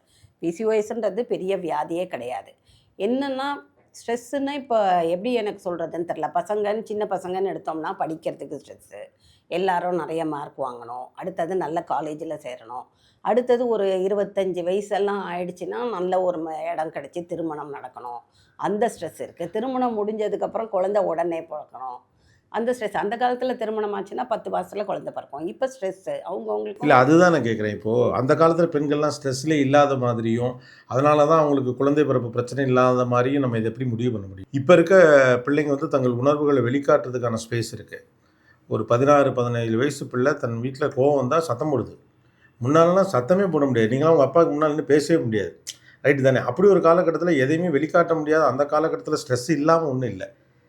இப்போ வந்து இலக்குகளை அடைவதில் ஸ்ட்ரெஸ்னால் அதுக்கான வழியே இல்லையேங்கிற கவலை ஒரு ஸ்ட்ரெஸ் ஒரு காலத்தில். அப்போ ஸ்ட்ரெஸ் எல்லா காலகட்டத்திலும் இருந்திருக்கு, அளவு வேணால் வேறுபடலாம். ஆனால் பிசிஓஎஸ் உள்ளிட்ட உலகத்தினுடைய எல்லா பிரச்சனைகளுக்கு பின்னாலேயும் ஸ்ட்ரெஸ் இருக்குதுன்னு சொல்கிறது இந்த ஆமாம்ல அப்படின்னு ஒத்துக்கிற மாதிரி தான் இருக்கும். ஏன்னா இந்த ஜென்ரேஷனுக்கு வந்து ஸ்ட்ரெஸ்ஸு, ஆங்ஸைட்டி, டிப்ரெஷன் எல்லாம் வந்து ஒரு நார்மலாக பேசக்கூடிய வார்த்தைகளாக மாறிப்போச்சு. அப்போ இதை சொல்கிறப்ப ஆமாம் ஆமாம் அப்படின்னு தான் தோணும். ஆனால் இது மருத்துவ ரீதியாக உண்மையான்னு கேட்குறேன் நான். ஒரு பிசிஓஎஸ் பின்னால் வந்து உடல் பருமன் என்பது ஒரு மருத்துவ ரீதியாக நீங்கள் சொன்னீங்க, அந்த ஓவிலேஷனில் சிக்கல் வர்றதுக்கான வாய்ப்பு இருக்குது, அது புரிஞ்சுக்க முடியுது. ஆனால் எல்லாத்துக்குமே பல்லு வலி உள்பட அவ்வளோத்துக்குமே ஸ்ட்ரெஸ் தான் காரணம்னு இதை முடிவுக்கு வர முடியுமா? ஸ்ட்ரெஸ்ஸு நம்ம எதுக்கு சொல்கிறோன்னா, ஸ்ட்ரெஸ்ஸு இருந்ததுன்னு வச்சுக்கோங்க, நமக்கு வந்து அந்த ஓவுலேஷன் ஃபங்க்ஷனிங்கே குறைஞ்சிரும். அதனால தான் ஸ்ட்ரெஸ்ஸை பற்றி நம்ம சொல்லிக்கிட்டே இருக்கோம். ஸ்ட்ரெஸ் இருந்ததுன்னா நார்மலாக உடம்புல நடக்க வேண்டிய எல்லா ஃபங்க்ஷனுமே மெட்டபால் சிஸ்டமே வந்து மாறும். இப்போ ஸ்ட்ரெஸ்ஸுக்கும் ஒரு டிகிரி இல்லை. இப்போ நீங்கள் ஸ்ட்ரெஸ்ஸுன்னு சொல்கிறது எந்த அளவை சொல்கிறீங்க? ஏன்னா இப்போ நீங்கள் சொல்லல அது வேறு மாதிரி கன்ஃபியூஸ் ஆகிப்பாங்க. இப்போ எனக்கு வந்து மூட் அவுட்டாக கூட இங்கே ஸ்ட்ரெஸ்ஸுன்னு தான் இப்போ சொல்கிறோம். இப்போ நீங்கள் மூட் அவுட்டாக இருக்கிறத கூட சின்ன மூட் ஸ்விங் இருக்குது, நினச்ச வேலை நடக்கலை, அதெல்லாம் கூட இப்போ ஸ்ட்ரெஸ்ஸு கீழே வந்துருச்சு. அப்போ நீங்கள் சொல்கிற ஸ்ட்ரெஸ்ஸோட அளவு என்ன? எந்த அளவுக்கு ஒரு மன நெருக்கடியோ அழுத்தம்னு சொல்ல முடியாது. ஸ்ட்ரெஸ்ஸுனா நார்மலாக நம்ம பேஷண்ட்டுக்கிட்ட கூப்பிட்டு கேட்டோம்னா என்ன ஸ்ட்ரெஸ் இருக்குன்னா, வெளியே சொல்ல முடியாதபடி பிரச்சனைகள் இருக்குது, அதுதான் ஸ்ட்ரெஸ்ஸு. மற்றபடி சும்மா 60 மார்க் வாங்குகிறோம், 70 மார்க் வாங்குகிறோன்றதெல்லாம் ஸ்ட்ரெஸ் கிடையாது. ஸோ வெளியில் சொல்ல முடியாத அளவுக்கு மன அழுத்தம் இருந்தால் அது வந்து ஒரு பிசிஓஎஸ்க்கான காரணமாகவும் இருக்குது. கண்டிப்பாக உண்டு, அது உண்டு. நெக்ஸ்ட்டு வந்து இந்த தைராய்டு அண்ட் ப்ரொலாக்டின், அது வந்து நம்ம கொஞ்சம் கூட பிசிஓஎஸில் வந்து இப்போ தைராய்டோடைய இன்சிடென்ஸும் நிறையா ஆகிடுது. ஹைப்போதைராய்டிசம், இந்த அயோடினோட அமௌண்ட்டு, அதனால் அந்த எல்லாமும் நாங்கள் கொஞ்சம் ரூல் அவுட் பண்ணிவிடுவோம். ப்ரொலாக்டின்றது நமக்கு பிட்யூட்டரிலேருந்து வர ஒரு ஹார்மோன்ஸு, அந்த ஹார்மோன்ஸ் கூட இருந்ததுனாலும் இந்த பிசிஓஎஸ் வர்றதுக்கு வாய்ப்பு இருக்குது. அதனால் முதல்ல இது ரெண்டுத்தையும் ரூல் அவுட் பண்ணிட்டோம்னா, இது எல்லாத்தையும் ரூல் அவுட் பண்ணிட்டோம்னா இட் இஸ் அ பிசிஓஎஸ், அவ்வளோதான். சப்போஸ் இப்போ ஒரு பொண்ணு வராங்க, எங்களுக்கு ப்ளீடிங் இர்ரெகுலராக இருக்குன்னா, ப்ளீடிங் இர்ரெகுலராக இருக்குது 2 மாதத்துக்கு ஒரு முறை வருதுன்னா உடனே நாங்கள் பிசிஓஎஸ்ன்னு சொல்ல மாட்டோம். அதுக்கு வேறு காரணங்கள் என்னென்ன இருக்குது, தைராய்டு இருக்கான்றதை ரூல் அவுட் பண்ணிவிடுவோம். அடுத்தது ப்ரொலாக்டின் லெவல் நார்மலாக இருக்கான்றதை ரூல் அவுட் பண்ணிவிடுவோம். இது எல்லாத்தையும் எக்ஸ்க்ளூட் பண்ணிட்டோம்னா தான் நெக்ஸ்ட்டு வந்து பிசிஓஎஸ்ன்னு யோசித்து அந்த சீரம் ஈஸ்ட்ரஜனு, ப்ரொஜெஸ்ட்ரானு, டெஸ்டோஸ்ட்ரான் பண்ணுவோம். ஒரு சிலருக்கு அதெல்லாமும் நார்மலாக இருக்கும், பட் இர்ரெகுலர் ப்ளீடிங் மட்டும் இருக்கும். அந்த மாதிரி டைமில் ஹார்மோனல் பத்தலை, உடம்புல இருக்க ஹார்மோன்ஸ் பத்தலைன்னும் போது ஓசி பில்ஸு ட்ரீட்மெண்ட் கொடுப்போம். எந்த ட்ரீட்மெண்ட் கொடுத்தாலும் கூட வந்து ஆஸ் ஐ டோல்ட் இந்த லைஃப் ஸ்டைல் சேஞ்சஸு சொல்லுவோம். 3 மீல்ஸ் 3 ஸ்நாக்ஸ் 30 மினிட்ஸ் எக்ஸசைஸ், இது பண்ணோம்னா நமக்கு வந்து குறையும். ப்ளீடிங் ரெகுலராக இருக்குது, ஒபிசிட்டி மட்டும்தான் இருக்குது, ஒரு சில டைமில் வருஷத்தில் என்றைக்காவது ஒரு வாட்டி 2 மாதத்துக்கு ஒரு வாட்டி வருதுன்னா அந்த டைமில் வெயிட்டை மட்டும் குறைச்சாலே போதும், ஹார்மோன்ஸ் தேவையில்லை. வெயிட் அதிகமாக இருக்கிறதுக்கும் இந்த பிசிஓஎஸ்க்கும் என்ன தொடர்பு இருக்குது? கண்டிப்பாக தொடர்பு இருக்குது. வெயிட் அதிகமாக இருக்க எதுக்குமாக்க நமக்கு ஓவரி வந்து ஃபங்க்ஷனிங்கே பண்ணாது. ஓவரியோட ஃபங்க்ஷன்ஸ் வில் பி ரெடியூஸ்டு. ஓவரி நமக்கு ஃபங்க்ஷன் பண்ணாதான் ப்ளீடிங்கே வரும். ஓவரி ஃபங்க்ஷன் பண்ணலன்னா நமக்கு ப்ளீடிங் வந்து 2 மாதமும் 3 மாதத்துக்கும் கூட வராமல் இருக்கும். நமக்கு ஒரு 45 நாள் வரைக்கும் வரலைன்னா நம்ம கவலைப்படாமல் இருக்கலாம். சப்போஸ் 50 நாளைக்கு மேலே ஒரு சிலர் என்ன பண்ணுவாங்க, எப்போவுமே 50 நாளைக்கு ஒரு முறைக்கு மருந்து கொடுத்தா தான் ப்ளீடிங் வருது அப்படின்னு வரவங்களும் இருக்கிறாங்க. அந்த மாதிரி இருக்கும்போது நம்ம என்ன பண்ணுறோம், வெயிட் நிறையா இருக்கிறதுனால உடம்புல சுரக்கிற ப்ரொஜெஸ்ட்ரானோட அமௌண்ட் கம்மியாக இருக்குது அப்படின்றதுக்காக நம்ம ஹார்மோன்ஸ் கொடுப்போம். ரெகுலராக அது 21 நாளைக்கு முன்னாடியோ 45 நாளைக்கு அப்புறமாவும் வரலன்னா வி ஹாவ் டு ரெகுலரைஸ். 6 மாதத்துக்கு எனக்கு ப்ளீடிங் வரல, நான் ஜாலியாக இருக்கேன் அப்படின்லாம் இருக்க முடியாது. இருந்தால் that is definitely a typical sign of PCOS ஆகிடும். நம்ம மாத்திரையை கொடுத்து ப்ளீடிங்கை வர வச்சுட்டு அதுக்கப்புறம் ரெகுலரைஸ் பண்ணுவோம். ப்ளீடிங்கை அவங்களுக்கு தகுந்தாப்போல் மாத்திரை ஒரு 21 நாளைக்கு ஒரு முறை கொடுக்குற மாத்திரை கொடுப்போம். இல்லைனா ஒரு சிலருக்கு 14ஆவது நாள்லேருந்து 10 நாளைக்கு ஒரு முறை மாத்திரை கொடுத்து ஒரு வருஷம் வரைக்கும் ரெகுலரைஸ் பண்ணிட்டோம்னா, இந்த மீன் டைம் அவங்களும் எக்ஸசைஸ் பண்ணி ஓவரியோட ஃபங்க்ஷனை தயார் பண்ணிக்கிட்டாங்கன்னா it will be all right. மெயினாக பிசிஓஎஸ்ன்றது பயப்படக்கூடிய வியாதியே கிடையாது. இதை நம்ம கவனிக்காமல் விட்டோம்னா தான் பின்னாடி நமக்கு பிரச்சனை வருது. ஓவரி இப்போ ஹார்மோன்ஸ் கொடுத்து ரெகுலரைஸ் பண்ணிக்கிறோம். அடுத்து 2ஆவதுக்கு சொன்ன அந்த ஹேர் க்ரோத் எல்லாம் இருக்குன்னா இதே மாதிரி ஓசி பில்ஸ் தான். அதில் ஆன்டி ஆண்ட்ரஜன், இந்த முடி ஆண்ட்ரஜனோட எஃபெக்டை குறைக்கிறதுக்குரிய மருந்து இருக்க வேறு மாத்திரைகள் கொடுப்போம். அதுவும் ஒரு 6 மாதத்துக்கு சாப்பிட்டாங்கன்னா சரியாக போயிடும். ஆனால் இந்த மாத்திரைகள் எல்லாமே வந்து பக்க விளைவுகளை ஏற்படுத்தக்கூடியதாக இருக்குது அப்படின்னு. ஏன்னா இது சம்மந்தமாக நாங்கள் சில பெண்கள்கிட்ட பேசணும். ஓகே, ஏன்னா அவங்க தான் இதை சந்திக்கிறாங்க. அவங்கள்ட்ட கேட்டால் கிளாரிட்டி இருக்கும், நமக்கு புரிஞ்சுக்கிறதுக்கு எளிதாக இருக்கும் அப்படின்னு. அப்போ இதற்காக கொடுக்கப்படக்கூடிய மாத்திரைகள் இருக்குல்ல, அதாவது பீரியட் ரத்தப்போக்கு அதிகமாக இருக்கிறத நிறுத்துறதுக்கோ அல்லது வந்து அவங்களுக்கு பீரியட்ஸ் ரொம்ப தள்ளி போயிட்டுருக்குன்னா அதை உருவாக்குறதுக்கோ கொடுக்கப்படக்கூடிய மாத்திரைகள் இருக்குல்ல, அது பற்றி ஒரு கிளாரிட்டி இருக்கா மருத்துவ உலகத்தில்? இதனால் பக்க விளைவுகள் வர்றதுக்கு சான்ஸே கிடையாது. ஏன்னா இப்போ நம்ம ப்ளீடிங்கே வரலன்னும் போது நம்ம ப்ளீடிங் மாத்திரையை கொடுத்து ப்ளீடிங்கை வர வைக்கிறோம். ஹேர் க்ரோத் கண்ணாபின்னான்னு இருக்கும்போது அந்த ஹேரை எடுத்துட்டு நம்ம வந்து ஹேர் க்ரோத்தை திரும்பி வராமல் இருக்கிறதுக்கு மாத்திரை கொடுக்குறோம். இதில் வந்து பக்க விளைவுகள் வர்றதுக்கு வாய்ப்புகளே கிடையாது. ஒரு சிலருக்கு வந்து என்ன சொல்கிறது, வேறு ஏதாவது ஃபிட்ஸு, இந்த எபிலெப்சின்னு சொல்கிறோம்ல சின்ன வயசில், அந்த மாதிரி ஃபிட்ஸ் ஏதாவது இருந்து கண்ணு குறைபாடுகள் ஏதாவது இருந்தால் அதுக்குரிய மாத்திரையை கொடுப்போம். ஈஸ்ட்ரஜன் காம்பினேஷன் இல்லாமல் வெறும் ப்ரொஜெஸ்ட்ரான் மட்டும் இருக்கா மாதிரி. இந்த மாத்திரைகள்னால பக்க விளைவுகள் வர்றதுன்றது ரொம்ப ரொம்ப ரேர். இது சாப்பிடாம இருக்கும்போது வர பக்க விளைவுகள் தான் ஜாஸ்தி. அதனால் அவங்களுக்கு என்ன கிளாரிட்டி வேணும், என்ன பக்க விளைவுகள் வருது. நம்ம வெறும் பேராசிட்டமால் சாப்பிட்டா கூட சமயத்தில் வந்து அல்சரேஷன் இருக்கலாம், வாமிட்டிங் வரலாம், அதெல்லாம் வந்து நார்மல். மற்றபடி ஓசி பில்ஸ் கொடுக்கறதுனால பக்க விளைவுகள் கண்டிப்பாக வராது. நம்மளும் வந்து எல்லாருக்கும் அந்த மாத்திரையை கொடுத்துட போகிறதில்ல. இது பிசிஓஎஸ் தான் கன்ஃபைன். இந்த 2 ஃபீச்சரையும் பார்த்துட்டு 3வது தான் நாங்கள் ஸ்கேன் பண்ணுவோம். ஸ்கேன் பண்ணோம்னா அதில் மல்டிபிள் ஃபாலிக்கிள்ஸ் தெரியுதுன்னா பிசிஓஎஸ் இருக்கலாம்னுட்டு அப்போ வந்து மாத்திரையை கொடுக்கறது. அதனால் இந்த மாத்திரைகளுக்கு பக்க விளைவுகள் கண்டிப்பாக கிடையாது. இப்போ சிஸ்ட் இருந்தாலே ஒரு பதட்டமும் பயமும், எனக்கு ஒரு பெரிய வியாதி இருக்குமோ அப்படிங்கிறது தான் இருக்கிறது. இது மன உளைச்சல் தான் அதில் பெரிய பிரச்சனை. ஒரு ஸ்கேன் பண்ணுறாங்க, இப்போ வந்து ஒரு சிஸ்ட் இருக்குது அப்படிங்கிறாங்கன்னா எல்லாமே சிஸ்ட் தானா? ஒரு சிஸ்ட் இருந்துட்டாலே அது ஒரு பெரிய நோய் இருப்பதற்கான அறிகுறியா? அந்த சிஸ்ட்டுன்றது பிசிஓஎஸ் சிஸ்ட்டு வந்து பயப்படக்கூடிய வியாதியே கிடையாது. வேறு சில சிஸ்ட் இருக்குது, ஒரு சிங்கிள் சிஸ்ட்டுன்னு இருக்கும். அது வந்து இருந்ததுன்னா அதுக்கு நம்ம பயப்படணும். அந்த சிஸ்ட்டு டார்ஷன் ஆகுதா இல்லை ரப்சர் ஆகுதான்ட்டு. பிசிஓஎஸ் சிஸ்ட்டுக்காக பயப்பட வேண்டிய அவசியம் இல்லை. பிசிஓஎஸ் சிஸ்ட்னா என்னது அது? அதுதான் இப்போ நான் சொன்னேன்ல, அந்த ஓவரியோட பிக்சர் வந்து நமக்கு அப்படியே சோப் பபிள் மாதிரி தெரியும். அதெல்லாம் வந்து அந்த கருமுட்டைகளை கேரி பண்ணுற பைகள் தான். பைகள் ஒரு பை தான் இருக்கணும், அதில் மல்டிப்புளாக தெரியும். அதனால தான் அதுக்கும் நமக்கு வந்து ஸ்கேனில் ஒரு ஸ்டாண்டர்ட் இருக்குது. பிசிஓஎஸ்ன்னு கொடுக்கணுன்னா இத்தனை 10 ஃபாலிக்கிள்ஸ் இருக்கணும், அந்த ஃபாலிக்கிள்ஸோட சைஸ் இவ்வளோ இருக்கணும், மெஷர்மெண்ட் பண்ணுற திக்னஸ் இவ்வளோ இருக்கணும், அவ்வளோவும் இருந்தால் தான் பிசிஓஎஸ்ன்னு கொடுக்கணும். ஜஸ்ட் லைக் தட்டுன்னு பிசிஓஎஸ்ன்னு கொடுத்துட்டாங்கன்னா நம்ம ஆனால் அப்படி தான் கொடுக்கப்படுதா அப்படின்னு சொல்ல முடியாது. பட் அந்த மாதிரியும் ஒரு சிலது கொடுக்கப்படுது. ஓகே, இதில் இருக்க மிஸ்கன்செப்ஷன்ஸ் என்ன? இந்த பிசிஓஎஸ் பற்றி 2 இருக்க மாதிரி தெரியுது. ஒன்று, அதை பற்றி பெரிதாக புரிதலே இல்லாமல் இருப்பது. 2வது, சம்டைம்ஸ் வந்து அதிகமான தகவல்கள் இருப்பதனாலேயே கூடுதலாக குழப்பிக்கிறதுன்னு ஒன்று இருக்குல்ல. ஸோ முதல்ல எதெல்லாம் ரொம்ப குழப்பிக்கிறோம், எங்கெல்லாம் கண்டுக்காமல் இருக்கோம். 2வது விஷயம், எங்கெல்லாம் ரொம்ப குழப்பிக்கிறோம் because of too much of information. ஏன்னா கூகுள் டாக்டரோட தான் நிறைய நேரம் டீல் பண்ணுறோம். இப்போ 2வது நிறையா ஏஐ டூல்ஸ் இருக்கிறதுனால எல்லாத்தையும் அதுக்கிட்ட கேட்டுகிட்டே இருக்கும். அப்போ வந்து எங்கெல்லாம் ரொம்ப குழப்பிக்கிறோம். அதுதான் பிசிஓஎஸ்ன்னு எடுத்தோம்னா ஒரு ஸ்டேஜ் நீங்கள் சொல்கிறப்பல அண்டர் டயக்னோஸ்ட், இன்னொரு ஸ்டேஜ் வந்து ஓவர் டயக்னோஸ்ட். ஓவர் டயக்னோஸ்டாக இருக்கும்போது இந்த எல்லாம் கூகுளில் பார்த்தாங்கன்னா பிசிஓஎஸ்ன்னு கொடுத்தா நம்ம ChatGPTயில் போட்டால் அதுக்குரிய எல்லாம் தான் வரும். பிசிஓஎஸ்னால் என்ன இருக்கணும், ஹேர் க்ரோத் இருக்கும், ப்ளீடிங் இரெகுலராக இருக்கும், தேவையில்லாத இடத்துல முடி இருக்கும், அல்லபேஷியா இருக்கும், இன்சுலின் ரெசிஸ்டன்ஸ்னு ஒன்று அது சொல்ல மறந்துட்டேன். சப்போஸ் வீட்டில் இருக்கிறவங்களுக்கு நிறையா அம்மாவுக்கோ அப்பாவுக்கோ சக்கரை வியாதி இருக்குன்னா இந்த பிள்ளைங்களுக்கும் சக்கரை வியாதி வர்றதுக்கு வாய்ப்புகள் உண்டு. அந்த ஹைப்பர் இன்சுலினிசம் அந்த மாதிரி இருக்கிற பிள்ளைங்களுக்கு இந்த கழுத்தில் கருப்பு கருப்பாக இருக்கும், இல்லை ஒரு ஸ்கின் டேக் மாதிரி இருக்கும் ஏகாண்டோடசன். அந்த மாதிரி இருந்ததுன்னா அது ஹைப்பர் இன்சுலினிமியா. அந்த மாதிரி இருக்கிறதுலையும் பிசிஓஎஸ் வரலாம். அந்த மாதிரி இருக்கிறவங்களுக்கு நம்ம டயபெட்டிஸ்க்குரிய ட்ரீட்மெண்ட்டை தான் கொடுப்போம், மெட்ஃபார்மின் அந்த மாதிரி ட்ரீட்மெண்ட்டை. அதனால் நம்ம ஹிஸ்ட்ரியை எலிசிட் பண்ணிடுறோம். இவங்களுக்கு இப்போ அம்மா அப்பாவுக்கு இருக்குன்னா நமக்கு பிசிஓஎஸ் இருக்கலாம். நமக்கு உடனே யாரையும் டாக்டரை பார்க்காம உடனே ஒரு ஸ்கேன் பண்ணாங்கன்னா பிசிஓஎஸ்ன்றது குழப்பிக்கிறதுன்றது நிறைய இடத்துல இருக்குது. எங்கெல்லாம் இக்னரன்ஸ் இருக்குது அல்லது எங்கெல்லாம் வந்து நம்ம வந்து அண்டர் டயக்னைஸ். ஏன்னா according to the WHO report வந்து 8ல் ஒருத்தருக்கு பிசிஓஎஸ் இருக்குதுன்னு சொல்லுது. 70% ஆஃப் பீப்புளுக்கு பிசிஓஎஸ் இருக்கிறது தெரியாமலே அவங்க வந்து போயிட்டுருக்காங்க அப்படின்னு ரிப்போர்ட்ஸ் வருது.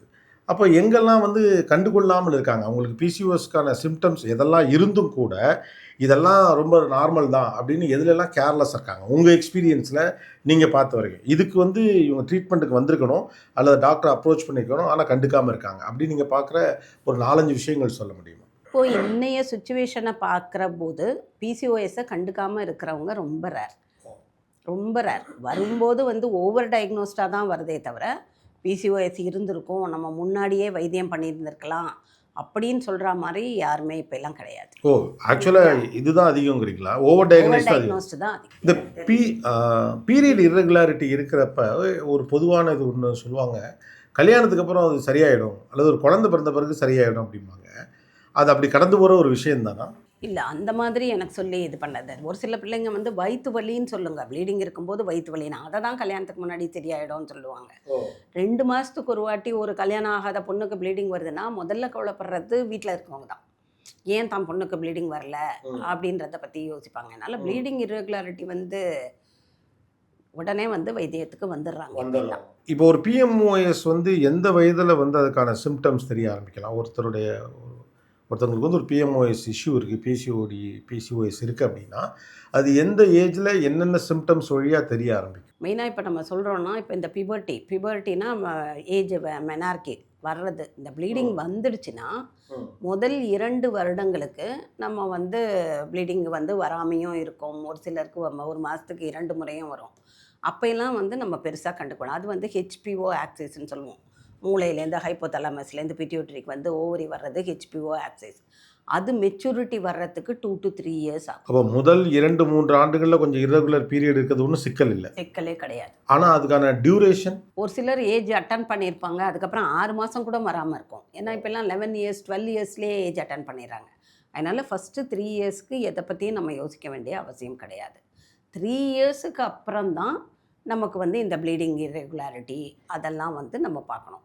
நார்மலாக இப்போ 14 வயசில் ஏஜ் அட்டன் பண்ணுறாங்கன்னா ஒரு 16 இயர்ஸ் 17 இயர்ஸ் வரைக்கும் இர்ரெகுலாரிட்டி இருந்ததுன்னா ஒன்றும் பிரச்சனை இல்லை. ஒன்று ரத்த சோகை இருக்கலாம், இல்லை இவங்களுடைய சொன்னா போல் அந்த எக்ஸசைசஸ் கம்மியாக இருக்கலாம். அதனால் 2 to 3 இயர்ஸ்க்கு it is not a problem. அதுக்கப்புறம் ப்ளீடிங் இர்ரெகுலாரிட்டி இருக்குது, அதுவும் 50 நாளைக்கு மேலே போகுது அப்படின்னா நம்ம வந்து கண்டிப்பாக வைத்தியம் பண்ணிக்கலாம். ஸோ முதல் 3 ஆண்டுகள்ங்கிறது வந்து அந்த பீரியடை பெருசாக நம்ம கன்சிடர் பண்ண வேண்டியது இல்லை. ஓகே, ஏன் அது அப்படி இருக்குது? வேறு காரணங்களால் அப்படி இருக்கலாம். வேறு காரணம் இல்லை, நம்ம மெச்சூரிட்டி நமக்கு சொல்கிறோம்ல. இப்போ ப்ளீடிங் வருதுன்னா மூளையிலேருந்து ஹார்மோன்ஸ் ஹைப்போதலாமஸ் வந்து பிட்யூட்டரியில் ஆக்ட் பண்ணோம். அந்த பிட்யூட்டரியிலேருந்து FSH-LH வந்து ஓவரியில் ஆக்ட் பண்ணோம். ஓவரியிலேருந்து ஈஸ்ட்ரஜன் ப்ரொஜெஸ்ட்ரான் வந்து தான் கர்ப்பப்பையில் ஆக்ட் பண்ணி ப்ளீடிங் வரும். அந்த மெச்சூரிட்டி வர்றதுக்கு 2 இயர்ஸ் ஆகலாம். இந்த சிக்னல்ஸ் ப்ராப்பராக அலைன் ஆகி வர்றதுக்கு 2 இயர்ஸ் 3 இயர்ஸ் ஆகலாம். 2 to 3 இயர்ஸ் என்னால் அதை பற்றி கவலைப்பட வேண்டிய அவசியமே இல்லை. பாதி பேர் இப்போ வந்து கண்டுக்காமல் வராங்கன்னு சொன்னோம்ல, அதில் வந்து என்ன பண்ணுவாங்க, இது நமக்கு பொண்ணுக்கு ஃபங்க்ஷன்லாம் பண்ணி எல்லாம் பண்ணிட்டோம், ப்ளீடிங் வரல அப்படின்ற டென்ஷனில் வருவாங்க. அப்போ நீங்கள் சொல்கிறது மாதிரி ஓவர் டயக்னைஸ் தான் அதிகம், அதை பற்றின கற்பனைகள் அதிகமாக இருக்குது. கற்பனைகள் அவ்வளோதான். நீங்கள் ஒரு லாங் எக்ஸ்பீரியன்ஸ் உள்ள ஒரு டாக்டர், நீங்கள் பார்த்த வரைக்கும் இப்போ ரீசெண்ட் இயர்ஸில் ஒரு 15 ஆண்டுகளில் குறிப்பாக அந்த டிஜிட்டல் ஈராவுக்கு பிறகு அவேர்னஸ் அதிகமாக இருக்கா, பயம் அதிகமாக இருக்கா? எந்த விஷயத்துலையுமே கேட்குறேன், எந்த மருத்துவம் சம்மந்தப்பட்ட விஷயத்திலும் அவேர்னஸ் அதிகமாக இருக்கா, பயம் அதிகமாக இருக்கா? என்னென்னா 2மே அதிகமாக தான் இருக்குது. அவேர்னஸ் வந்து இப்போ நம்ம கொடுத்துக்கிட்டே இருக்கோம். இப்போ நாங்கள்லாம் ஸ்கூலுக்கு போனோம்னா கவுன்சிலிங் கொடுக்குறோம். அதனால் இந்த கவுன்சிலிங் கொடுக்க அவங்களுக்கு என்ன தோணும், இது நமக்கு வந்திருக்குமோ வந்திருக்காதோ ஒரு பயம் வரும். அதனால் இந்த அவேர்னஸ் கொடுக்க இப்போ என்ன பண்ணோம், நம்ம ஸ்கூலில் போய் இப்போ கவுன்சிலிங்கே கொடுத்தோம்னாலும் முதல்ல பசங்க வந்து என்ன சொல்லணும், எனக்கு கூட 2 மாதத்துக்கு ஒரு வாட்டி தான் வருது, அது பிரச்சனையா? அப்போ நம்ம அவங்களுக்கு திரும்ப எக்ஸ்பிளைன் பண்ணுறோம் எல்லாத்தையும், இந்த டெஸ்ட் எல்லாம் பண்ணுங்க அப்படின்னு. ஸோ இந்த அவேர்னஸும் இப்போ நல்லா வருது. அடுத்தது பயம். பிசிஓஎஸ்ன்னு கண்டுபிடிச்சிட்டா நெக்ஸ்ட்டு அவங்களோட மெயின் கவலை வந்து குழந்தை பிறக்குமா. பிசிஓஎஸுக்கும் குழந்தை பிறப்புக்கும் தான் பெரிய தொடர்பு இருக்குங்கிற ஒரு கருத்தாக்கம் எப்படி உருவாச்சுங்கிறது தான் நான் கேட்குறேன். ஏன்னா அது ஒரு பெரிய மார்க்கெட் மாதிரி இருக்குது.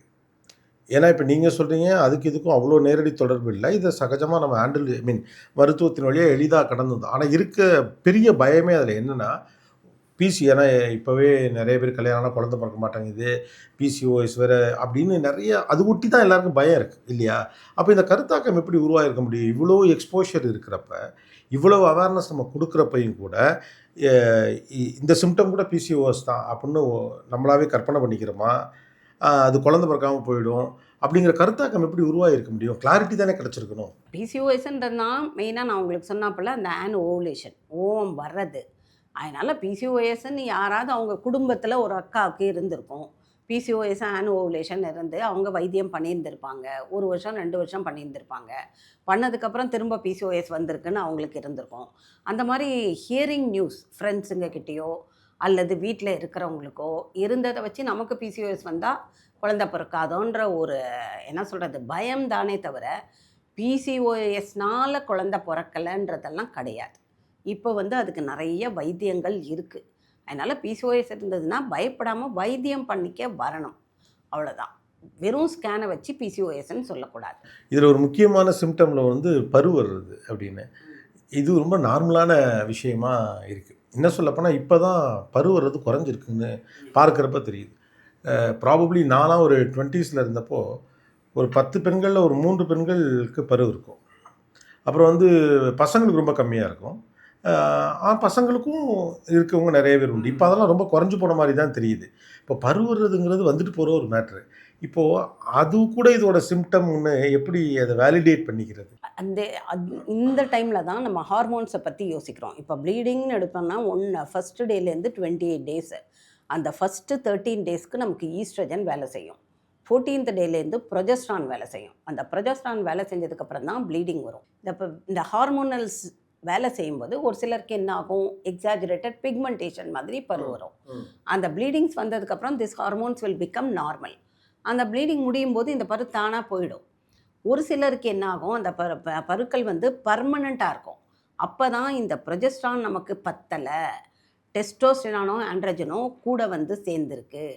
அப்படின்னும் போது தான் நம்ம இந்த ப்ரொஜெஸ்ட்ரானை ட்ரீட்மெண்ட்டாக கொடுக்குறோம். இன்னமும் ஒரு படி மேலே போகணுன்னா, சில ஃபேமிலிஸில் பார்த்தீங்கன்னா ஆண்களுக்கும் அவங்க ஃபேஸில் கொஞ்சம் பருக்கள் இருக்கும், அந்த குடும்பத்தில் இருக்கக்கூடிய பெண்களுக்கும் பருக்கள் இருக்கும். அது ரெகுலராகவே இருக்கும். அவங்க சின்ன வயசுல எப்படி தான் இருந்திருப்பாங்க, பெரிய வயதில் அவங்களுக்கு பருக்கள் இருக்கும். இப்போ தான் நிறைய பியூட்டி ப்ராடக்ட்ஸு அப்படி இப்படின்னு எதோ யூஸ் பண்ணுறாங்க, அதனால் பருக்கள் குறைஞ்ச மாதிரி இருக்குது.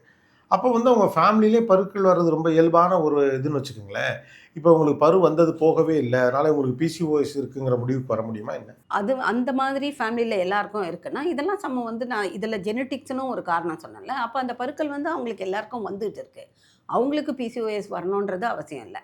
சப்போஸ் ஒரு டவுட் இருக்குது, பரு போகலன்னா ஒரு டெஸ்ட் பண்ணுறதுல தப்பு கிடையாது. இல்லை, நம்ம ஹார்மோன்ஸ் கரெக்டாக இருக்கான்றதை டெஸ்ட் அதுக்கு என்ன டெஸ்ட்? ஏன்னா ஸ்கேன் கொஞ்சம் மேலெழுந்த வாரியாக தான் இதோட ரிசல்ட்டை கொடுக்கும் அப்படின்னு நீங்கள் சொல்கிறீங்க. அப்போ இப்போ எனக்கு ஒரு பெண் தனக்கு பிசிஓஎஸ் இருப்பதாக நினைக்கிறாங்க அப்படின்னா அவங்க பேசிக்காக என்ன டெஸ்ட் பண்ணி கிளாரிஃபை பண்ணிக்கலாம்? நம்ம சொன்னோம்னா அவங்களே பண்ணிப்பாங்கல்ல டெஸ்ட்டு. அது ஒரு குறைபாடுகள் இருக்குல்ல. டெஸ்டோஸ்டெரான், அந்த டெஸ்டோஸ்டெரானோட லெவல் தான் நம்ம பார்க்கறது மெயினாக. அப்போ கண்டிஷன் சப்ளை டாக்டர் சஜஸ்ட் பண்ணுற அப்போ தான் பிளட் டெஸ்ட் பண்ணோம். ஏன்னா இவங்களா பண்ணிக்கிட்டு நம்ம எல்லாமே கரெக்டுன்னு சொல்ல முடியாது. ஒரு சில லேபில் கூட அப்படின்னா இன்னும் அவங்களுக்கு பயம் வந்துடும். நம்ம மெயினாக பார்க்கறது அந்த ஃப்ரீ டெஸ்டோஸ்டெரான்ற ஒரு ஹார்மோன்ஸ். அந்த ஹார்மோன்ஸ் கூட இருந்ததுனா தான் இந்த பருக்கள் கதை, முடி வளர்கிற கதை, அதெல்லாம். மற்றபடி பிசிஓஎஸ்க்காக கவலைப்பட வேண்டிய அவசியமே கிடையாது. இப்போ சோஷியல் மீடியாவில் நிறைய பேர் இந்த பிசிஓஎஸ்க்கு பிஎம்ஓஎஸ்க்கு இதெல்லாம் சாப்பிடணும், இது சாப்பிடக்கூடாது, இந்த பழத்தை நீங்கள் சாப்பிட்டீங்கன்னா உங்களுக்கு பிஎம்ஓஎஸ் ப்ராப்ளம் போயிடும், அல்லது இப்படி இந்தந்த உணவுகளெல்லாம் சாப்பிட்டா போயிடும் அப்படின்னு நிறைய பேர் சொல்கிறாங்க. இதில் எதை நம்ம ஆத்தென்டிக்காக எடுத்துக்கிறது? இதெல்லாம் ஃபாலோ பண்ணலாமா? அப்படிலாம் கிடையாதுங்க. It is mainly proved. இது ஒன்று ஹார்மோனல் சேஞ்சஸ், இல்லை இன்சுலின், இல்லை ஆண்ட்ரஜன். இதில் இந்த பழம் சாப்பிட்ணும், இந்த காய் சாப்பிட்ணுன்றது கிடையாது. மெயினாக நம்ம அதெல்லாம் எதுக்கு சொல்கிறோம், ஃபாஸ்ட் ஃபுட்டையே ஏன் சாப்பிடக்கூடாதுன்னு சொல்கிறோன்னா ஒபிசிட்டிக்காக தான். பட் காய், கீரை, பழம் எந்த பழம் சாப்பிட்றதுனாலையும் ஒன்றும் பிரச்சனையும் கிடையாது. எல்லாமே சாப்பிட்லாம். ஹெல்த்தி ஃபுட் சாப்பிட்ணும், அவ்வளோதான். இல்லை, அதாவது குறிப்பாக இப்போ பிசிஓஎஸ் ப்ராப்ளம் இருக்குது, பிஎம்ஓஎஸ் இருக்குது அப்படின்னு ஒருத்தர் நினச்சா இந்தந்த உணவெல்லாம் சாப்பிட்டா அதை சரி பண்ண முடியும் அப்படிலாம் கிடையாது. கிடையவே கிடையாது. இந்தந்த கீரையெல்லாம் சாப்பிட்டா சரி பண்ண முடியும் ஒன்றுமே கிடையாது. முருங்கைக்கீரைன்னா நமக்கு அயனை கரெக்ட் பண்ணுது, அவ்வளோதான். மற்றபடி பிசிஓஎஸ்க்குன்னு இந்த டயட்டை எடுக்கணும், அந்த டயட்டை எடுக்கணுன்றது கிடையாது. மெயினாக அந்த ஒபிசிட்டியை குறைக்கிறதுக்காக அந்த ஃபாஸ்ட் ஃபுட் ஐட்டம்ஸை அவாய்ட் பண்ணுன்னு சொல்லுவோமே தவிர அதையும் சாப்பிடாதன்னு சொல்கிறதில்ல. மந்த்லி ஒன்ஸ் எடுத்துக்கோங்க, அவ்வளோதான். டெய்லி பானிபூரி சாப்பிட்றது, பேல்பூரி சாப்பிட்றது, ப்ரெட்டு சாப்பிட்றதுன்னு இல்லாமல் nutritious diet, nutritious rich diet, iron rich diet, அந்த மாதிரி. ஏன் நான் இதை கேட்குறேன்னா, ஒவ்வொரு காலகட்டத்துலேயும் சில நம்பிக்கைகள் இருந்திருக்கு. அதை யார் வழியாக அந்த நம்பிக்கை உள்ளே வந்துச்சுன்னு தெரியாது. ஒரு காலகட்டம் வரைக்கும் தமிழ் சினிமாவுடைய மிக முக்கியமான இது காட்சிகளில் ஒன்று வந்து ஒரு பிடிக்காத மருமகளுக்கு பப்பாளி கொடுத்துருவாங்க. பப்பாளி சாப்பிட்டோடனே கரு கலைஞ்சிரும் அப்படின்னு. லேட்டஸ்ட் ஸ்டேஜில் வந்து பப்பாளி சாப்பிட்டா ஒன்றும் கரு கலையாது அப்படின்னாங்க. பட் அந்த கருத்தாக எப்படி வந்துச்சு அப்படின்னு தெரியலை. இப்போ அது மாதிரி வேறு ஃபார்மில் உருவாகிற மாதிரி இருக்குது. சோஷியல் மீடியாவில் அவங்களுக்கு உண்டான அனுபவத்துலேருந்தோ அல்லது இப்போ அவங்க படித்த தகவல்கள்லேருந்தோ சொல்கிறாங்க. அப்போ இதில் வந்து இந்த உணவு சாப்பிட்டா வராமல் இருக்கணும் அல்லது இந்த உணவு சாப்பிட்டா தடுத்துடலாம்னோ எதுவும் இல்லையான்னு கேட்குறேன். அந்த மாதிரி ஒன்றுமே கிடையாது சார். டயட்டுக்கும் பிசிஓஎஸுக்கும் சம்மந்தமே கிடையாது. மெயினாக நம்ம டயட் சொல்கிறது ஒபிசிட்டியை குறைக்கிறதுக்கு தான். ஏன்னா பிசிஓஎஸ் 90% வில் பி ஒபிசிட்டி, 10% தான் லீன் பிசிஓஎஸ். அதனால தான் நம்ம எக்ஸசைஸ்ன்னு திரும்ப ஒபிசிட்டியை நம்ம எப்படி குறைக்க முடியும்? எல்லாரையும் போய் சர்ஜரி பண்ணிக்கோங்க, பரியாட்ரிக் சர்ஜரி பண்ணிக்கோங்கன்னு சொல்ல முடியாது.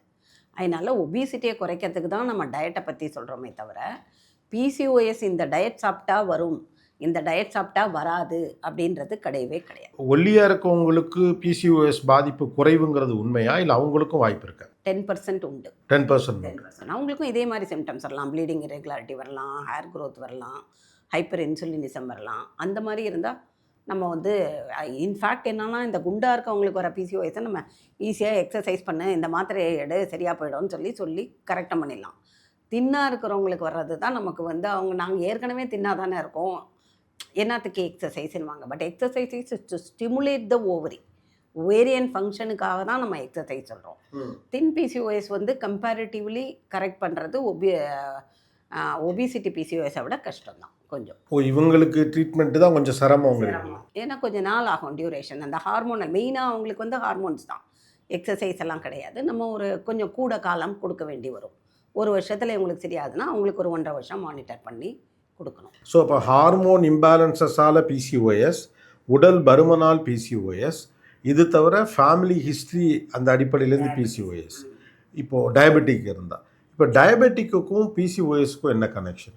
ஏன் டயபெட்டிக் அதோடைய மெக்கானிசம் சார், சுகரோட வேல்யூ கூடிட்டு இருந்ததுன்னா நமக்கு எல்லாமே அந்த ஓவுலேஷனை வந்து அஃபெக்ட் ஆகிடும். அதுக்கு ஒரு நிறைய மெக்கானிசம்ஸ் இருக்குது. இன்சுலின் ரெசிஸ்டன்ஸ்னு சொல்கிறாங்கல்ல, அது வந்து சுகர் பேஷண்ட்ஸுக்கு கொஞ்சம் ப்ராப்ளமேட்டிக்காக இருக்கிறதுனால பிசிஓஎஸ் அது வரும். பிசிஓஎஸ் முதல்ல டயபெட்டிஸ் இப்போ இருக்குன்னா முதல்ல அவங்களுக்கு சின்ன வயசில் பிசிஓஎஸ் இருந்ததான் தான் ஃபஸ்ட்டு கேள்வி கேட்போம் ஃபுல்லாக இந்த ப்ரெக்னன்சிலலாம்.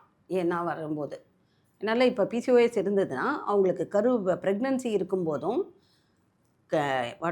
ப்ரெக்னன்சி போது ஒரு சிலருக்கு டயபெட்டிஸ் வரும். ஜிடிஎம்னு சொல்லுவோம், ஜெஸ்டேஷனல் டயபெட்டிஸ் மிலிட்டஸ். இப்போ முன்னாடி பிசிஓஎஸ் இருந்து ட்ரீட்மெண்ட்டெல்லாம் எடுத்துருந்தாங்க, எல்லாமே கரெக்டாகிட்டு ப்ரெக்னென்ட் ஆகிட்டாங்கன்னா ஜிடிஎம் வர்றதுக்கும் வாய்ப்பு உண்டு. ஜிடிஎம்னா ஜெஸ்டேஷனல் டயபெட்டிஸ் மிலிட்டஸ், அதாவது அந்த அந்த டயபெட்டிஸ் ப்ரெக்னன்சி போது வந்ததுன்னா இன்னும் ஒரு 15 வருஷம் கழித்து அவங்களுக்கு டயபெட்டிஸ் வரும். அதுதான் அந்த மெட்டபாலிக் ப்ராப்ளம். அதனால தான் இதை பாலிஎண்டோக்ரைன் மெட்டபாலிக் ஓவேரியன். இது ஓவரியை மட்டும் வைக்கிறது கிடையாது, மெட்டபாலிசத்தை பண்ணுறது தான் லைஃப் ஸ்டைல் சேஞ்ச். ஒருத்தவங்க ஃபேமிலி ஹிஸ்ட்ரியில் அவங்களுக்கு டயபெட்டிக்ஸ் இருக்குதுன்னு வச்சுக்கோங்களேன், அதோட இம்பேக்டில் பிசிஓஎஸ் வருதா இல்லை பிசிஓஎஸோட இம்பேக்டில் தான் டயபெட்டிக் வருது? இப்போ ஃபேமிலி ஹிஸ்ட்ரியில் டயபெட்டிஸ் இருக்குன்னா நமக்கு வந்து குழந்தைங்களுக்கு இப்போ இந்த பியூபர்ட்டி 14 வயசில் வந்து ஜுவனைல் டயபெட்டிஸ்ன்னு சொல்கிறோம். அந்த ஜுவனைல் டயபெட்டிஸ் வருது, ப்ளீடிங்கே வரலாம், ஆனால் அவங்களுக்கு டயபெட்டிஸ் இருக்குன்னா பிசிஓஎஸ் வரலாம். ஏன்னா ஓவுலேஷனை அஃபெக்ட் ஆகும். இந்த பிசிஓஎஸ் வர்றதுனால ஏற்கனவே அவங்களுக்கு டயபெட்டிஸ் இருக்குது, அதனால் நம்ம டயபெட்டிஸையும் கண்ட்ரோல் பண்ணுவோம், பிசிஓஎஸையும் கண்ட்ரோல் பண்ண போகிறோம். இப்போ டயபெட்டிக்கே இல்லாத ஃபேமிலி ஹிஸ்ட்ரி அம்மா அப்பாவுக்கு இருக்குது, இந்த பொண்ணுக்கு இல்லை அப்படி, ஆனால் பிசிஓஎஸ் வந்திருக்குன்னா இவங்களுக்கு டயபெட்டிஸ் இருக்கான்றதை ரூல் அவுட் பண்ணும். சப்போஸ் அந்த டைமில் டயபெட்டிஸ் இல்லை அப்படின்னா இன் ஃபியூச்சர் வரலாம். ஒன்று ஃபேமிலி ஹிஸ்ட்ரியிலேருந்து வரும், இன்னொன்று இந்த பிசிஓஎஸ்லேருந்து வரலாம். அப்போ இன்னொன்று வைஸ் வெர்சா தான். இது உடல் பருமன் அதிகமாக இருப்பதால் பிசிஓஎஸ் பிரச்சனை வருதா, பிசிஓஎஸ் இருப்பதனால தான் உடல் பருமன் அதிகரிக்குதா? இதுக்கு வந்து நோ பதில். குண்டாக இருந்தாலும் பிசிஓஎஸ் வரலாம், பிசிஓஎஸ் இருக்கிறவங்க குண்டாக தான் இருக்கிறாங்க பாதி பேர். இதெல்லாம் வந்து இந்த ஆவரேஜில் தான் ஒர்க் அவுட் ஆகுது. வெயிட்டை குறைச்சா பிசிஓஎஸ் இன்சிடென்ஸும் குறையும். இதனால் அதனால் இதுன்றது கிடையாது. 90% பிசிஓஎஸ் இஸ் இன் ஒபிசிட்டி. மெயினாக நம்ம நிறையா வியாதிகளுக்கு ஒபிசிட்டியை தான் சொல்கிறோம். ஹைப்பர் டென்ஷன்னாலும் ஒபிசிட்டியை தான் சொல்லுவோம், டயபெட்டிஸ்னாலும் ஒபிசிட்டியை தான் சொல்லுவோம். அதனால் பிசிஓஎஸ் வந்து ஒபிசிட்டியாக இருக்கிறவங்களுக்கு தான் மெயினாக வருது. அது பிசிஓஎஸ்னால் ஒபிசிட்டி வருதுன்றது இப்போது ஒபிசிட்டி அப்படிங்கிறத எந்த டிகிரியில் நம்ம வேலிடேட் பண்ணுறோம் மேம்? ஏன்னா இப்போ உலக நாடுகளில் ஒவ்வொரு நாட்டுக்கும் ஒவ்வொரு பிஎம்ஐ இருக்குது, ரைட்டு? இப்போ இந்தியாவுடைய அளவு அப்படிங்கிறப்போ வந்து நம்ம இப்போ மற்ற ஆசிய நாடுகளைப் போல் அவ்வளோ தின் கிடையாது. நம்ம கொஞ்சம் அதை விட உடல் பருமன் கொஞ்சம் கூட உள்ளவங்க தான். இப்போ வெஸ்ட்டுக்கு போனால் அவங்க சிலர் வந்து இப்போ ஆஃப்ரோ அமெரிக்கன்ஸ்லாம் இன்னும் பில்ட்டாக இருக்காங்க. அப்போ நம்ம ஒபிசிட்டின்னு சொல்கிறது வந்து எது வரைக்கும் ஓகே, என்ன எடையை தாண்டினா பிசிஓஎஸ்க்கான பிஎம்ஓஎஸ்க்கான சிக்கல்கள் வரும்? மெயினாக வந்து வெயிட்டுன்றது நம்ம பிஎம்ஐ ஹைட்டையும் வெயிட்டையும் வச்சு தான் பிஎம்ஐ கால்குலேட் பண்ணுறோம். 25லேருந்து 30 வரைக்கும் இருக்கிற வரைக்கும் நமக்கு நார்மல். 30க்கு மேலே பிஎம்ஐ போயிடுச்சுன்னா அதை வந்து ஒபிசிட்டின்னு சொல்கிறோம். 40க்கு மேலே போச்சுன்னா ஓவர் ஒபிசிட்டி. அவ்வளோதான். பிஎம்ஐயை வச்சு தான் நம்ம ஒபிசிட்டி சொல்கிறோம். வெயிட்டுன்னு எடுத்தோம்னா நார்மலாக இந்த வயசுக்கு இவ்வளோ வெயிட் இருக்கணும் அப்படின்னு, அதுவும் ஹைட்டை வச்சு தான் சொல்ல முடியும். நம்ம ஹைட்டு வெயிட்டை வச்சு தான் ஒபிசிட்டியே சொல்ல முடியும். That is mainly BMI. 25 to 30 is normal. அப்போ வெயிட்டை மட்டும் வச்சு சொல்ல முடியாது, அந்த உயரம் எவ்வளோ எல்லாத்தையும் சேர்த்து பிஎம்ஐ தான் கணக்கு. ஏன்னா இப்போ ரீசெண்ட் இயர்ஸில் கடந்த 15 ஆண்டுகளில் பார்த்தீங்கன்னா பிள்ளைகளுடைய உயரமும் அதிகமாக இருக்குது. உடம்பு மட்டும் கொஞ்சம் அதிகமாக இருக்குன்னு சொல்லிட முடியாது. முன்னால் ஒரு 25 ஆண்டுகளுக்கு முன்னால் 10ஆம் வகுப்பு படிக்கக்கூடிய பொண்ணோட புகைப்படத்தை எடுத்துக்கிட்டு, அதாவது அவங்க அம்மாவோட புகைப்படத்தை நீங்கள் எடுத்துக்கிட்டு 10ஆம் வகுப்பில் இன்றைக்கி இருக்கக்கூடிய குழந்தையோட புகைப்படத்தை எடுத்திங்கன்னா ரெண்டுக்கும் பெரிய வித்தியாசம் இருக்குது. உயரத்தில், உடல் பருமன் ரெண்டுலேயும். அப்படி இருக்கிறப்ப 10th படிக்கிற பொண்ணு 8th படிக்கிற பொண்ணு இவ்வளோ கொஞ்சம் உடம்பு சதை போட்டிருக்கு, அப்போ இவங்களுக்கு பிசிஓஎஸ் இருக்கும் அப்படிங்கிற மாதிரியெல்லாம் யூகிப்பது அப்படிங்கிறது சிக்கல் தானா? அதில் பார்த்து பிசிஓஎஸ் இருக்குன்னு சொல்கிறது it's not at all possible. அதுவும் வந்து நம்ம கவலைப்பட வேண்டிய அவசியம் இல்லை. ஒரு சிலர் நல்ல பிஎம்ஐ வந்து ஒரு 30 கிட்ட இருக்கும், ரெகுலர் ப்ளீடிங் இருந்துகிட்டு இருக்கும், அவங்களுக்கு பிசிஓஎஸ் இல்லாமல் இருக்கலாம். ஃபுல்லாக நமக்கு ரெகுலர் எப்போ அவங்களுக்கு வந்து ஒபிசிட்டி வருது, ப்ளீடிங் இர்ரெகுலராக இருக்குன்னும் போது தான் பிசிஓஎஸை பற்றி எதிர்க்கலாம். இதுக்கும் வந்து நம்ம ஜெனட்டிக்ஸை தான் சொல்கிறோம். ஒரு சில குடும்பத்தில் எல்லாருமே குண்டாக தான் இருப்பாங்க, பட் அந்த குடும்பத்தில் வந்து குழந்தையே பிறக்கலைன்றது கிடையாது. பட் அவங்க என்னத்தை எக்ஸசைஸ் பண்ணாலும் அவங்களுக்கு வெயிட்டு குறையாது. பட் வெயிட்டு குறையாமல் ஓவுலேஷன் நல்லா நடக்குதுன்னா அங்கே we don't call it as PCOS. அதான் நான் சொன்னேன், திஸ் இஸ் நாட் மேத்தமெட்டிக்ஸ். ஒருத்தருக்கும் ஒரு டிஃப்ரென்ஸ், அவ்வளோதான். இப்போ பேஷண்ட்ஸே சொல்கிறாங்க, என்னை விட குண்டாக இருக்கவங்களுக்குலாம் குழந்தை பிறக்க தானே மேடம் செய்யுது, எனக்கு ஏன் பிறக்கலை? அதுக்காக இப்போ நம்ம குண்டாக இருக்கவங்களுக்கு குழந்தை பிறக்கலைன்னு சொல்ல முடியாதுல்ல. இந்த பிசிஓஎஸ் குண்டாக இருந்தால் பிசிஓஎஸ் இருக்கலாம், பட் எல்லாம் இன்வெஸ்டிகேஷன் நார்மலாக இருக்குது, ஸ்கேன் நார்மலாக இருக்குன்னா அவங்களுக்கு குழந்தை பிறக்கிறது. ஸோ எவ்ரிபாடி இஸ் யூனிக், அப்படி தான் முடிவு பண்ணும். அப்படிதான். இப்போ பேரலாக நீங்கள் ஒவ்வொன்றும் ஒரு எவல்யூஷன் இருக்கும்ல, அதாவது இந்தந்த காரணங்களால் இந்தந்த நோய்கள் அதிகரிக்குதுன்னு சில விஷயங்கள் சொல்கிறாங்க. இப்போது பிசிஓஎஸ் அப்படிங்கிறது முன்னை விட அதிகரிச்சிருக்கா இல்லை ஓவர் டயக்னோஸ்ட்? அதாவது ஓவர் டயக்னைஸ் பண்ணதுனால எல்லாரும் தனக்கு பிசிஓஎஸ் இருப்பதாகவும் நினைத்துக் கொள்கிறார்கள். அந்த காலத்துலேயும் இருக்குது, இந்த காலத்துலேயும் இருக்குது. Now it is over diagnosed, அவ்வளோதான். ஆனால் ரிப்போர்ட் படி வந்து 70% த பீப்புள் வந்து 70% த பீப்புள் வந்து அவங்களுக்கு பிசிஓஎஸ் இருக்குன்னு தெரியாமலே தான் வாழ்ந்துக்கிட்டு இருக்காங்கன்னு தான் ரிப்போர்ட்ஸ். ரிப்போர்ட்டுன்னு எடுத்தோம்னா நம்ம அவேர்னஸ் ஒரு செக்லிஸ்ட் வச்சுருப்போம். ஒரு பொண்ணுக்கு எப்போ ப்ளீடிங் வந்தது, எவ்வளோ நாளைக்கு ஒரு முறை ப்ளீடிங் வந்தது, வெயிட் எவ்வளோ இருந்தது, எவ்வளோக்கு வந்து ஒபிசிட்டி வந்தது அப்படின்றத தான் பார்ப்போம். 70% வந்து அதை பற்றி தெரியாமல் இருக்காங்கன்னா அவங்க என்ன பண்ணுவாங்க, முதல்ல சொன்னதே தான், முதல்ல படிப்பு, தொழில் இதெல்லாம் முடிச்சுட்டு கல்யாணம் பண்ணும்போது குழந்தை வரலன்னும் போது அந்த பிசிஓஎஸை பற்றி பேசுவாங்க. அதை வந்து அவங்க சொல்லுவாங்க. மற்றபடி வந்து ஒரு இப்போலாம் வந்து ப்ளீடிங் இர்ரெகுலாரிட்டி வருதா, ஓப்பனாக சொன்னோன்னா நமக்கு ப்ரெக்னன்சி இருக்கா அப்படின்னு தெரிஞ்சுக்கிறதுக்கே போய் ஸ்கேனை தான் பண்ணிப்பாங்க. ஓகே, ஸோ அந்த அதாவது தெரிந்து கொள்ளாமல் இருப்பதுங்கிறது பெரும்பாலும் குழந்தை பிறப்பில் சிக்கல் வர்றப்ப தான் போகிறாங்க. அது இருக்கிறதெல்லாம் விட்டுட்டு அந்த டைமில் பண்ணும்போது ட்ரீட்மெண்ட்டும் it will be very difficult. ஒருவேளை இப்போ பிசிஓஎஸ் இஷ்யூஸ் எல்லாம் ஆரம்பத்தில் கொஞ்சம் சீரியஸாக கிளாரிட்டியோடு அப்ரோச் பண்ணால் இந்த இன்ஃபர்டிலிட்டி இஷ்யூஸ் எல்லாம் குறையிறதுக்கான வாய்ப்பு இருக்கா? இதனால் வர இன்ஃபர்டிலிட்டி இஷ்யூ குறைய வாய்ப்பு இருக்குது. ஆனால் எல்லா இன்ஃபர்டிலிட்டி இஷ்யூஸும் பிசிஓஎஸ்ஸால் வரல கிடையாது, நிறைய பிரச்சனைகள். ஓகே, ஸோ அப்போ பிசிஓஎஸ் தான் இன்ஃபர்டிலிட்டிக்கும் நேரடி தொடர்பு இருக்குன்னா ஒன்றும் எதையும் அப்படி மருத்துவ உலகமும் பரிந்துரைக்கவே கிடையாது. நிறைய இருக்குது. எண்டோமெட்ரியோசிஸ், இப்போ நம்ம இதெல்லாம் பேசிகிட்டு இருந்தால் வரிசையாக ஒன்றா பேசுவோம். ப்ளீடிங் போது வயிற்று வலி வந்தால் அது இப்போ வந்து வெறும் நார்மல், அதாவது வந்து அந்த காலத்தில் கல்யாணம் பண்ணி குழந்தை பிறந்தால் வயிற்று வலி சரியாயிடும்வாங்க. இப்போ அது வந்து எண்டோமெட்ரியோசிஸாக இருக்கலாம். அது வந்து காரணம் ஃபார் இன்ஃபர்டிலிட்டி. எண்டோமெட்ரியோசிஸ் இன்ஃபர்டிலிட்டி சொன்னோம்னா அது வேறு டாக். பிசிஓஎஸ் இன்ஃபர்டிலிட்டின்றது ரொம்ப கம்மி. வீட்டில் ஒரு 15 வயசு ஒரு 16 வயசு ஒரு பெண் குழந்தை இருக்காங்க அப்படின்னா அவங்க பேரண்ட்ஸ், ஏன்னா இப்போ நம்மளாம் பெரும்பாலும் நியூக்ளியர் ஃபேமிலிஸ், வேணா இந்த ஒரு விஷயத்தை வந்து இப்போ இருக்கக்கூடிய கான்டெம்பரரி இஷ்யூன்னு உறுதியாக சொல்ல முடியும். வேறு ஆட்கள் இருந்தப்போ யாரோ ஒருத்தர் அந்த ஏதோ ஒரு வகையில் கவனிச்சுட்டே இருந்தாங்க அந்த பெண்ணுடைய உடலில் ஏற்படக்கூடிய மாற்றங்கள். அந்த பசங்க கவனிக்காட்டியும் கூட பெரியவங்க யாராவது கவனிச்சிடுவாங்க. இப்போ பேரண்ட்ஸ்னு அம்மா அப்பா 2 பேர் மட்டும்தான் வீட்டுக்குள்ளே இருக்காங்க. அப்படி இருக்கப்ப ஒரு ஆணும் பெண்ணும், ஒரு கணவனும் மனைவியும் தன் வீட்டில் ஒரு 16 வயசில் 15 வயசில் பெண் குழந்தை இருந்தால் அவர்களுடைய என்னென்ன மாற்றங்களை, அவர்கள் உடலில் நடக்கும் என்னென்ன மாற்றங்களை கவனித்து விடுவது நல்லது. மெயினாக வந்து மந்த்லி ப்ளீடிங் வருதா அப்படின்றத பார்க்கணும் கண்டிப்பாக. ஏன்னா ஒரு சிலருக்கு தெரியும், 2 பேருமே வேலைக்கு போகும்போது தே மே பி டயர்ட். அதனால் குழந்தைக்கு வந்து மாதம் ப்ளீடிங் நடக்குதா அப்படின்றத ஃபஸ்ட்டு பார்க்கணும். அடுத்தது வெயிட்டு, திடீர்னு ஒரு 40 கிலோலேருந்து 50 கிலோ ஒரே நாளில் வர போகிறதில்ல. வெயிட் வந்து கிராஜுவலாக இன்க்ரீஸ் ஆகிட்டு போகுதுன்னா ஏன் இன்க்ரீஸ் ஆகுது, என்ன சாப்பிட்றாங்க அப்படின்றத பார்க்கணும். இது 2ஐயும் பார்த்தாலே நம்ம சொல்கிற பிசிஓஎஸ்க்கு சரியாக இருக்கும். ஏன்னா அந்த பொண்ணு வந்து எனக்கு மாதம் இன்றைக்கி ப்ளீடிங் வந்துடுச்சுமா, இன்றைக்கி ப்ளீடிங் நின்றுடுச்சின்னு சொல்ல போகிறதில்ல. பட் இதை வந்து நம்ம மானிட்டர் பண்ணிக்கணும் மெயினாக. அதுதான் we should spend with the children at least 1 hour per day. அதுதான் யூஸ்வலாக நான் எல்லா இடத்துலையும் சொல்கிற டைலாகு. காலையில் பிரேக்ஃபாஸ்ட் வந்து எல்லோரும் அவசரமாக சாப்பிட்டு வேலைக்கு போவோம். மத்தியானம் லஞ்ச் வந்து ஆஃபீஸ்லேயோ ஸ்கூல்லேயோ போயிடும். நைட்டு டின்னர் எல்லோரும் ஃபேமிலியில் அம்மா அப்பா சிஸ்டர் எல்லாம் ஒன்றா உட்காந்து சாப்பிட்டாங்கன்னா that time they can put a leading question to the children. போட்டுட்டு தென் தே கேன் ஆஸ்க், என்ன நடக்குதுமா, உன் ஃப்ரெண்டு என்ன, ப்ளீடிங் எப்போ வந்தது, எனி கொஸ்டின்ஸ். நம்ம ஒரு லீடிங் கொஸ்டினை போட்டு பசங்களை பேச வைக்கணும். எப்போவுமே பசங்களை தான் பேச வைக்கணும். நம்மளே பேசிகிட்டு இருந்தால் அவங்களுக்கு பிடிக்காது. அவங்கள பேச வச்சு நம்ம கொஸ்டின்ஸ் போட்டுட்டு மேக் தம் டாக்.